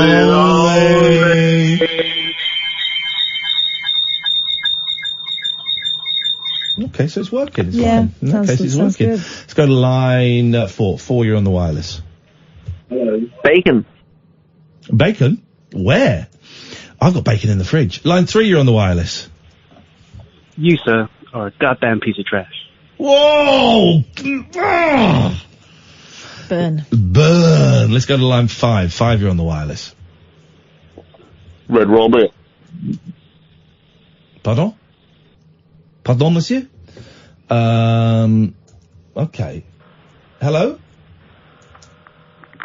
Oh, so grateful revenue. It's like that warm down. All right, party time! Line 1, you're on the wireless. No, okay, let's try line 2, you're on the wireless. No, they've gone. Let's try line 1, you're on the wireless. What sort of thing is happening here? Okay. The engineer is listening. Good evening, engineer. And he says that the music coming down the line is someone messing about. I bet it's the engineers messing about, getting revenge. Fair play to them. They deserve it. They've worked hard for this show, and it is appreciated. It really is appreciated. I should buy you guys a drink at some point. But, guys, stop pranking me. Stop punking me. Hello, line 4. You're on the wireless. Hello. And there goes the vibe. Good evening, line 4. Hello. Hello, line 4. What have you got for us? Well, you hung up on me 3 times. Yep, okay. I'm still talking about my table I bought. Jesus wept. I know, it's terrible. Yep, okay. So, £1,000 table, yes? Well, there's more things that other people worry about, but I'm worried about, I bought this bloody table now, and I. Engineers, if you're listening, I can't reject calls that are coming in. I'm just saying that so that you know. I can't reject calls. Damn it. Shut up, I'm not talking to you, Chris. I'm talking to the engineers, you muppet. The calls that are ringing, I can't reject them. Okay, Chris, so tell us about tell us about this table, please, mate. It's always, you want to reject my call? Okay, I can reject your call. It was the ones coming in that I couldn't, but thanks for allowing me to do so. Line 3, you're on the wireless. Iain, it's Big Stew. It's who? It's Big Stew. Big Stew? Yeah, you've been calling to me the last couple of days. Surely you ain't forgotten me. Oh, Big Stew! I said we should never speak at work! Oh, sorry. What can I do for you, my darling? I've got bad feedback in my radio. What's going on? It sounds like you're messing the lines up a bit. No, not messing the lines at all, Big Stew, no. Oh, no, it sounds like you're paying some feedback on the line. No, Big Stew, no feedback here. Well, how would we do that? Oh, I don't know. Maybe you've got a magic spinning thing. Maybe I've got a magic stick. You'd like that, wouldn't you, Big Stew? You'd love that. Did we do the 1/4 adverts? Well, let's take this call and then... Oh, they've gone. Let's do them now. No rules nocturnal nattering for nightbirds, nurses, and Nosferatu. Right, cool. The Late Night Alternative with Iain Lee on Talk Radio. We'll do call straight to air just to test the phone system. We'll do that until 1 o'clock when Daryl Morris comes in. 0344 499 1000. Don't swear, don't be libelous. Apart from that, pretty much anything else goes. You can do what you want. Catherine Boyle, what have you brought to I don't think Jamie's going to call in, by the way. I think Jamie might have fallen asleep. I think his mum might have told him to go to bed. She's taken his trousers and his shirt off, left his pants on, and put him to bed. Good lad, Jamie. I hope you're feeling better in the morning. Catherine, what have you got for us tonight, please? Last month, people couldn't stop talking about fireworking, a dating term which sounds much nicer than it is. Sounds horrible. It essentially involves someone starting a relationship in order to put on a big show to make their ex jealous or boost their own ego. Is that like Rebound? Fireworking, well, showing off, I guess, online. Okay, do you mind if I just take a call as they come in, as we test the phone system? Hello, line 1, you're on the wireless. Hiya. Hiya. Can you switch the radio off for us, please? Yeah. Thank you.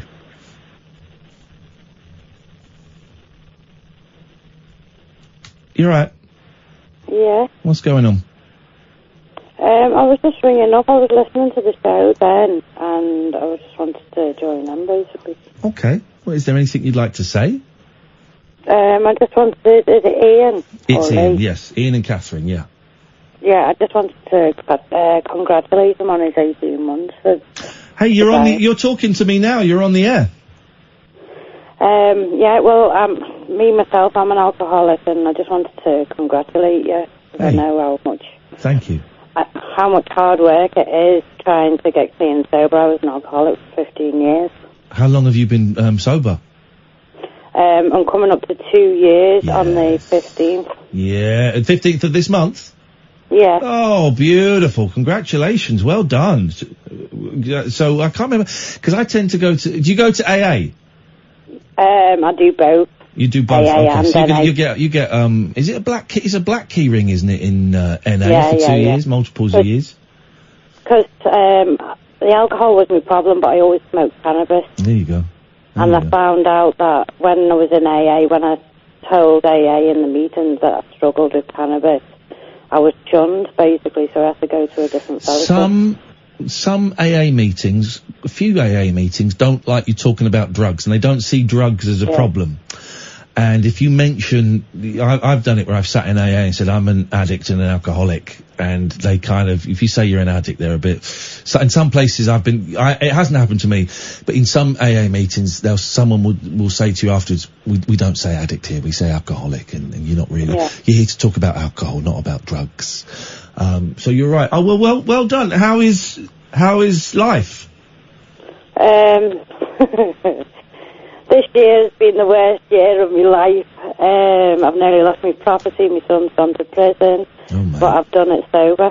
So it's, do you know what? I actually like the growth. Yeah. You know, from the challenges that I've had, I like to see that I can come out of it without drinking and, you know, using substances. Well, this is the thing. You surviving these huge things is great. You also got, what is the phrase? There's something, was it about elephants and ants, isn't it? There's something, it's not the elephants that will take you away, it's the ants. And it basically means the big stuff, sometimes that seems easy, but it's the small thing, like someone swearing at you at work, or, you know, someone cutting you up in the car that can make us go back out there again. But you sound like you're doing well. Yeah, I mean, I do a 12-step program, I know I'm not meant to mention it on the radio, but it's the best thing I've ever done in my life, and I think it should be everyone, whether you're an addict or an alcoholic, should do it, because it's a brilliant way of living. Yeah. I'm really thrilled for you. It's very kind of you to wish me congratulations. Next, you know, I'm heading on to March the 26th, 27th, when I'm going to get my 2 years. And congratulations you as well. It is a huge achievement, and people that aren't in it don't know how difficult it is. Well, it's like they say, though. Imagine a whole room of alcoholics sat together and we can talk. You know, sat in a bar, it's not possible. Sat in a bar, it kicks off. Sat in like a church hall or a school hall, or one meeting I go to is in a bowls club, and it works. It works, and it's a miracle, and it's great, and I love it, and it saved my life, and more of it, please. Yeah. I mean, it's the best thing I've ever done. I wish I'd done it earlier, but you know, we do things. We have to go through things and come out the other side. So. Hey, congratulations. Well done. What day did you say your birthday was? The 15th. On the 15th. 15th. All right. I shall be thinking of you on the 15th. Thank you so much for your call. I really appreciate it. All right. Thank you. Take care. Bye-bye. There you go. Should we give the number out just in case that's the AA number? Thank you for that caller. That was brilliant. Yeah, let's give out the AA number. All right. It's 0800 917 7650. That's 0800 917 7650. It works. It works, man. You shouldn't. Load of drunks, load of junkies sat in a room. Works. The only thing that worked for me. Nothing else stopped it. Willpower, psychiatry, counselling, threat of losing my house or my flat at the time, and my career and my partner. Threat of losing my kids. Well, who cares? It didn't stop me. The only thing that stopped me was that. It's not for everyone, by the way. It isn't for everyone, and there are alternatives. I don't really know a lot about the alternatives because I didn't, but you know, that works for me. Line 1, you're on the wireless. Increasingly, we live in a world where nothing makes any sense. Events come and go like waves of a fever, leaving us confused and uncertain. I like how they waited for the introduction from pressing play. Those in power tell stories to help us make sense of the complexity of reality. Is this Adam Curtis? I think this is... But those stories are increasingly unconvincing and hollow.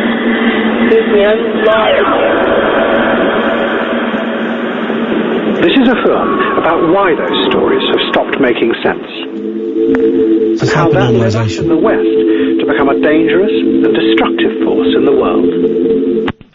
I think that was hypernormalisation. Oh, right. I've seen that on the, some really player or something. It's supposed to be really good. It's supposed to be really good.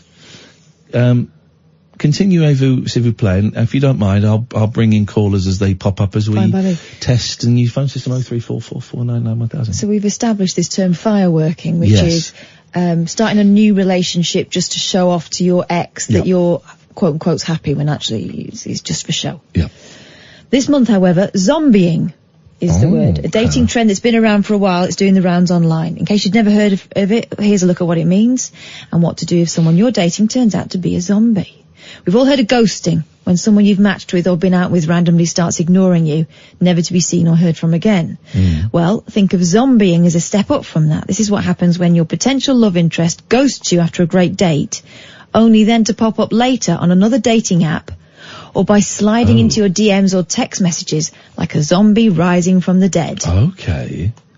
This leaves you in a tricky situation. After being ghosted once, do you give them another chance, or do you move on and find someone else? If you find yourself in this precarious position and decide to give it another go, you need to be careful. At least that's according to marriage therapist Dr. Jane Greer. This isn't Tracy Cox? No, Jane Greer. I like Cox. Speaking to Cosmopolitan, she says, you have to be careful if you're going to date a zombie. It's essential to have very clear plans in place for connecting when you're going to be spending time and how often you'll text. May I interrupt? Now go to real zombies. If a real zombie was really, really hot and not too mouldy, yeah, and they promised not to break your flesh or when they brains. bite you and turn you into a zombie, would you do it? No. A hot zombie. A really hot zombie. They're too fragile. You have legs falling off. A fresh zombie. That's an old zombie you're talking about. I'm talking about a fresh, 3-day-old zombie. Would you? I don't think I'd be able to get over the dead thing. I mean, call me shallow, but I prefer them, properly alive, not undead. Okay, all right. Okay. But I say that, but you fall in love with the person, don't you? You certainly do. You certainly do, don't you, Line 1? All right, Jamie, what you got to say then? It's a little bit too muffled, I'm afraid. All right, Jamie, what you got to say then? Jamie, I just wondered why you were being so aggressive on Twitter. I'm not scared of you, I'm scared of Kath more. Well, I'm not scared of Kath, but I'm scared of Kath more than you. Okay, all right, that makes absolute sense. Thank you so much, Jamie. At least you called in. That's settled. You should be more scared of me. Continuez-vous, s'il vous plaît. I will find you. Oh. And, so if you're going to do that, some other things to consider before agreeing to another date are whether or not the individual apologised for ghosting you in the first place, whether there are any other red flags about this person that concern you, and where your standards are at, because you deserve to be treated well. I think this can all be summed up by, no, don't, because they're messing you about. Catherine and I might be playing the Glastonbury Festival next year. Pyramid stage?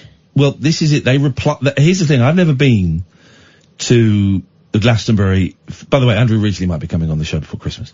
I have never been to the Glastonbury Festival. It's not actually in Glastonbury. And I emailed them about doing the Rabbit Hole, this show we do at the festival. And someone got back saying, "Hi, Iain. Thanks for getting in." Actually, they said, "Hello, Iain." I don't know why I said hi, and I felt uncomfortable there. Because you thought the cool guys say hi, but these guys are more formal. "Hello, Iain. Thanks for getting in touch with us here at Worthy Farm. Each area of the festival is programmed by its own individual area organiser and team, and not centrally. If there is particular area of the festivals that you feel your show would be most suited to, then please let us know in reply, and we'll be happy to pass on your proposal for consideration. Best wishes, Worthy Farm team." Now, I don't know let's go to the website. Everyone's bought their tickets now. And imagine if we get added to the bill, and the people that were, I think I'll sit this one out, and our names pop up on the bill. Balls! So what area do we think we fit in? I'll read out the areas. Yep. Okay, so these are the areas. The pyramid stage, that's the big stage. I'm going to say no. Let's let Coldplay have it again. I'm going to say no. The other stage, I imagine that's Is there an awkward stage we've gone? I'm trying to think of a stage in development that you could, anyway, you do that yourself. Now, okay, here we're getting it. Theatre and circus. Let's have a little look. Welcome to theatre, circus. No. Cabaret, poetry, dance, comedy. Theatre and circus. Welcome to theatre and circus. 3 beautiful fields of wonder filled with dazzling entertainment and amazing spectacle set right in the heart of the festival. Highlights, comedy fans will be pleased to hear that Nish Kumar has the dates in his diary and his tent packed and ready. I don't want to stay in a tent.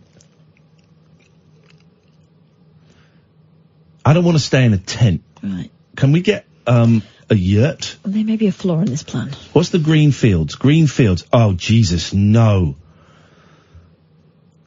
The green fields we share love and knowledge, educate and communicate, raise awareness of climate change. Goodbye. Silver Haze. Silver Haze returns with incredible lineup. We're bringing back 6 stages to Worthy Farm. Sonic, Gully Blues, Pussy Parlure. I beg your pardon? Pussy Parlure. Oh. No, that's not us. I'll speak for yourself. Cineramageddon. But it's not cinema, it's Cinera. Armageddon. Cine-Ramageddon. That's got to be movies, right? Yeah. Okay, that's movies. We're not in that. I think we're theatre and circus. Glastonbury-on-Sea.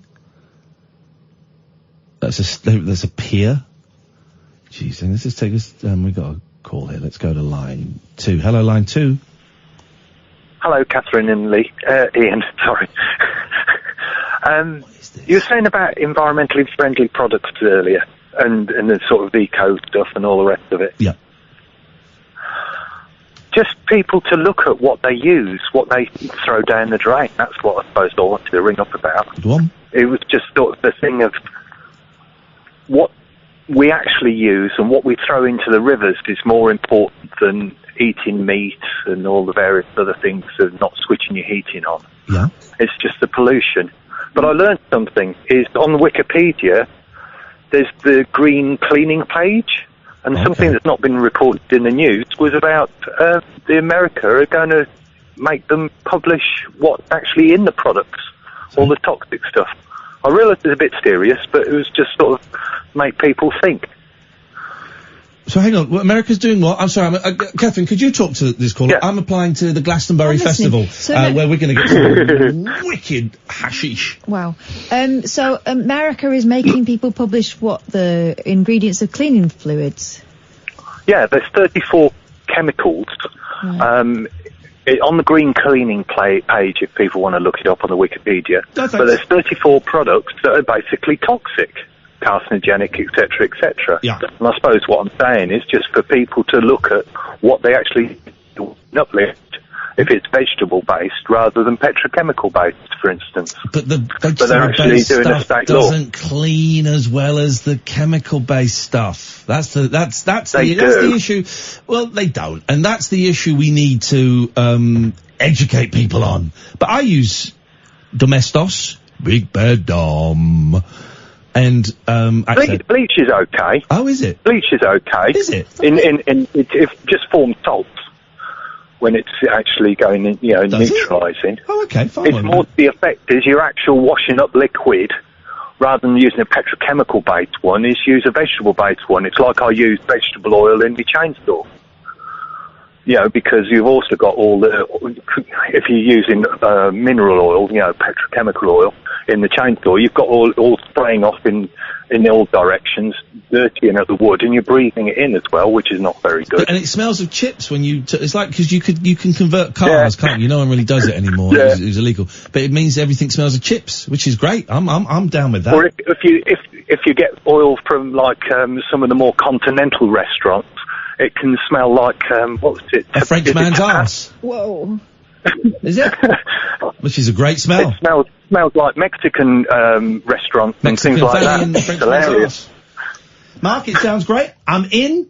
I would love to smell like those two things I just mentioned. No, you wouldn't. I smelled like, I used to work in a Mexican restaurant. And you went out with a Frenchman? No, I didn't. Not really. Was that the copper? No, he was Italian. Oh, he's Italian. And I certainly didn't go out with him. We stayed in. Yes, mate. Oh, this is Talk Radio. Kick off your slippers. Don't go to bed. The party is just starting. You can sleep when you're dead.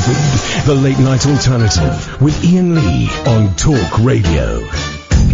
You're right there, Kath, just muttering away to yourself during the ad break. Yeah, what was I doing? I was counting. Okay. Guests coming up tomorrow. We've got Taras Young coming in, talking about his book about nuclear war in the UK. It's cheery.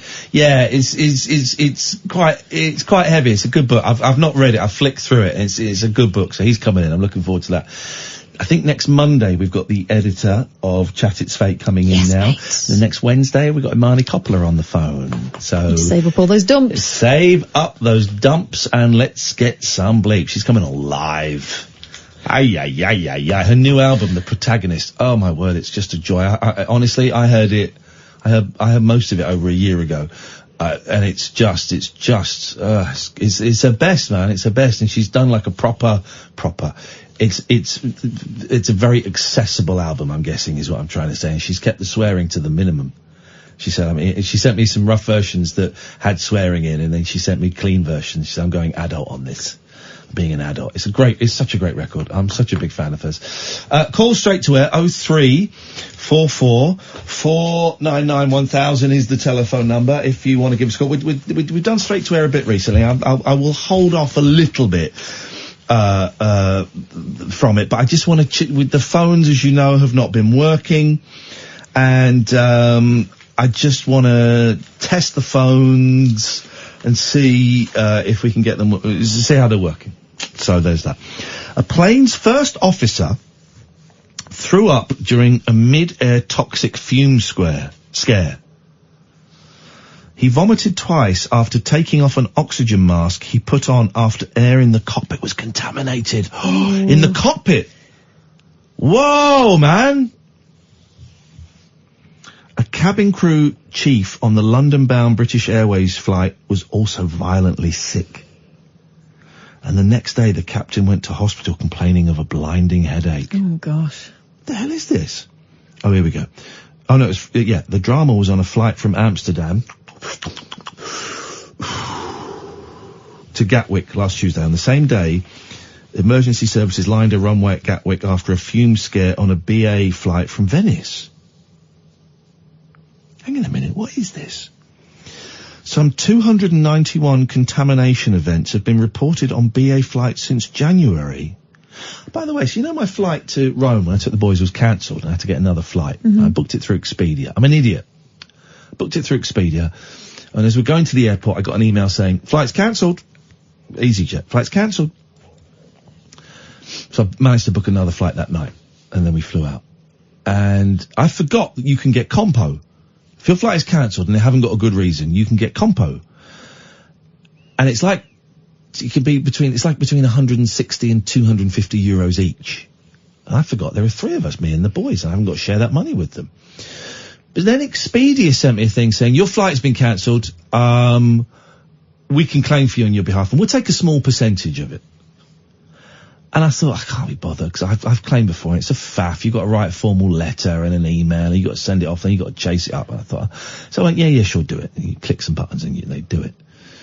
And then it dawned on me today, I've not heard anything about that for ages. So, I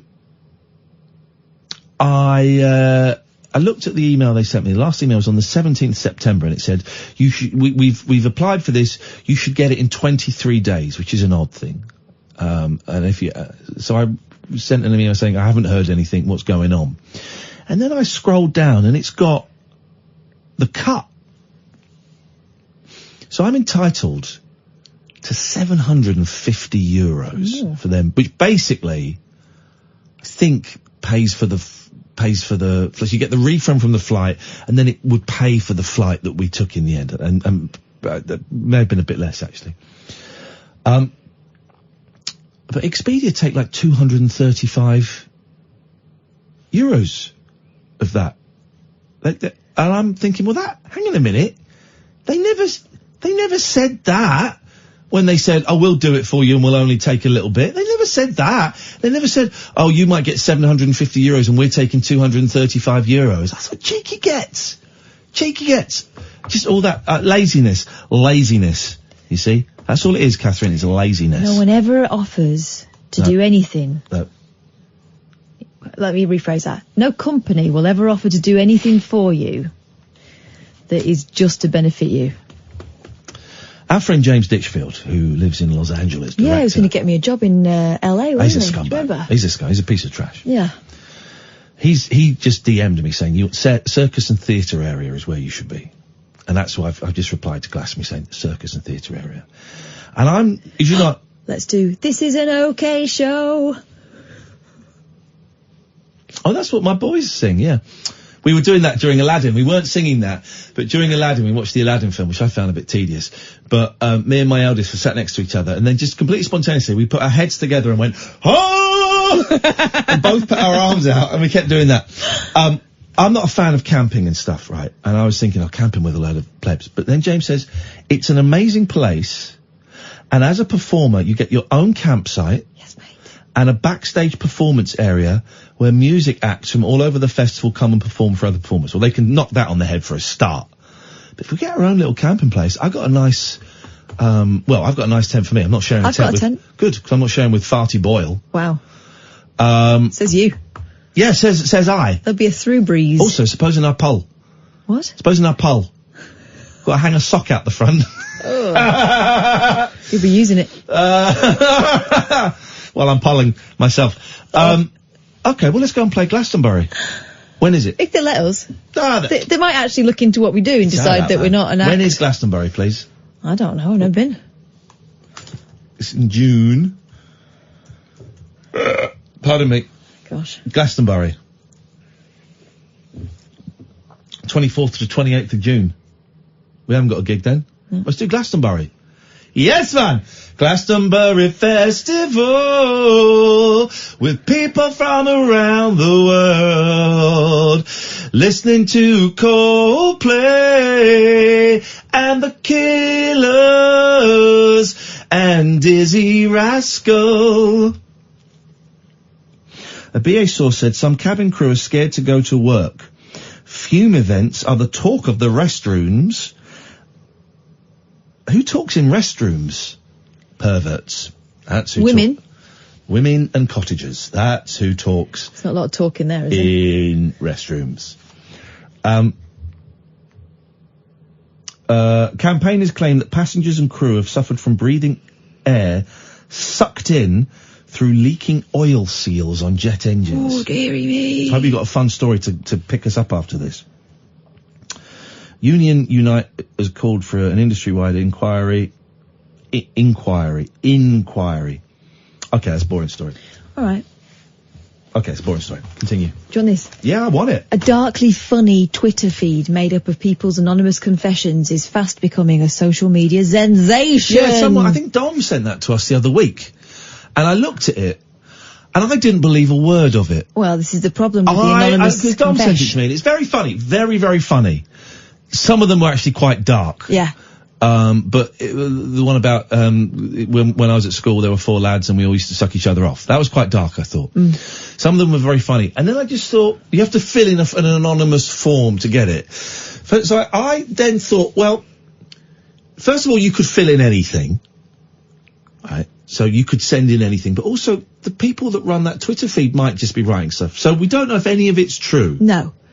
So, bearing that in mind, you might just want to read it anyway. Sorry to kill everybody's fun. Well, you know. Okay, so go on.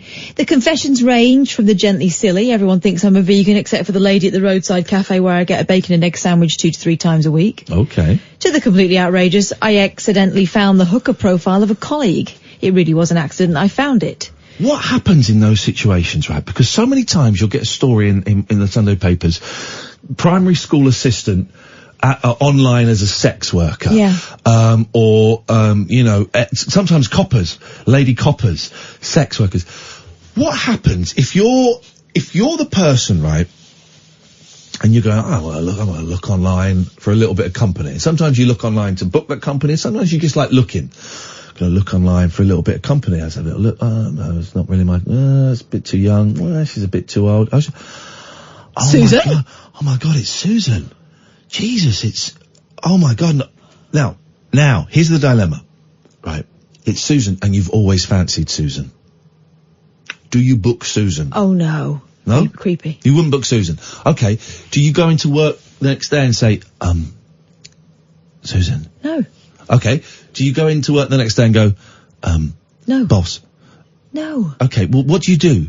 Listen. She's a primary school assistant, teaching assistant. But you were looking. Mind your own business. She's teaching my kids, because my kids also go to the school that I work at. You're looking after your kids, and you're in the business of looking for a bit of company. I wasn't going to book the company. I was just looking for the company.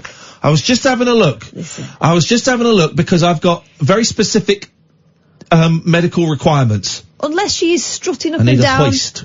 Unless she is strutting up and down in the She's playground. teaching your kids.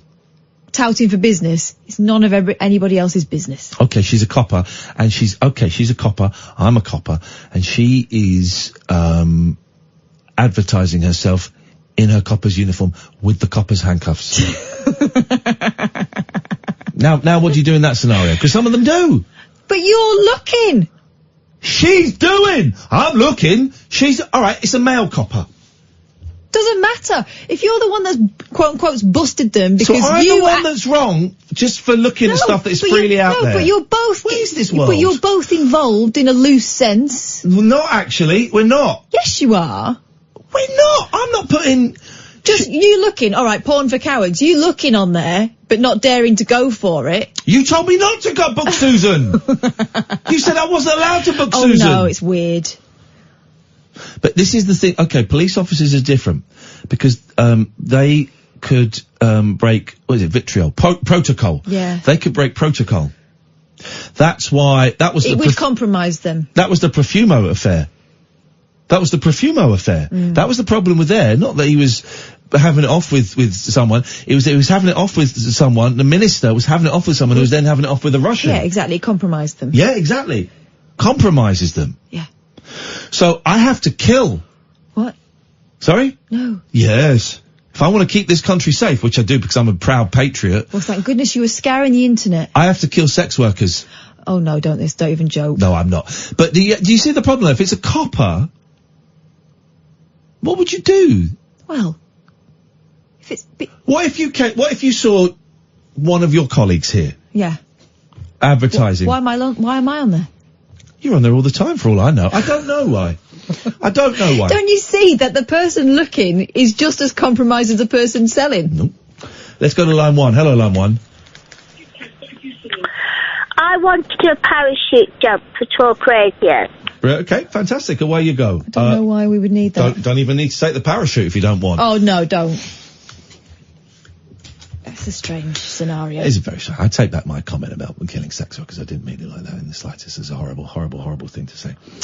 0344 499 1000 is the telephone number if you want to give us a call. Last few minutes of the show before Daryl Morris comes in and does his thing. We've only got 3 minutes, actually.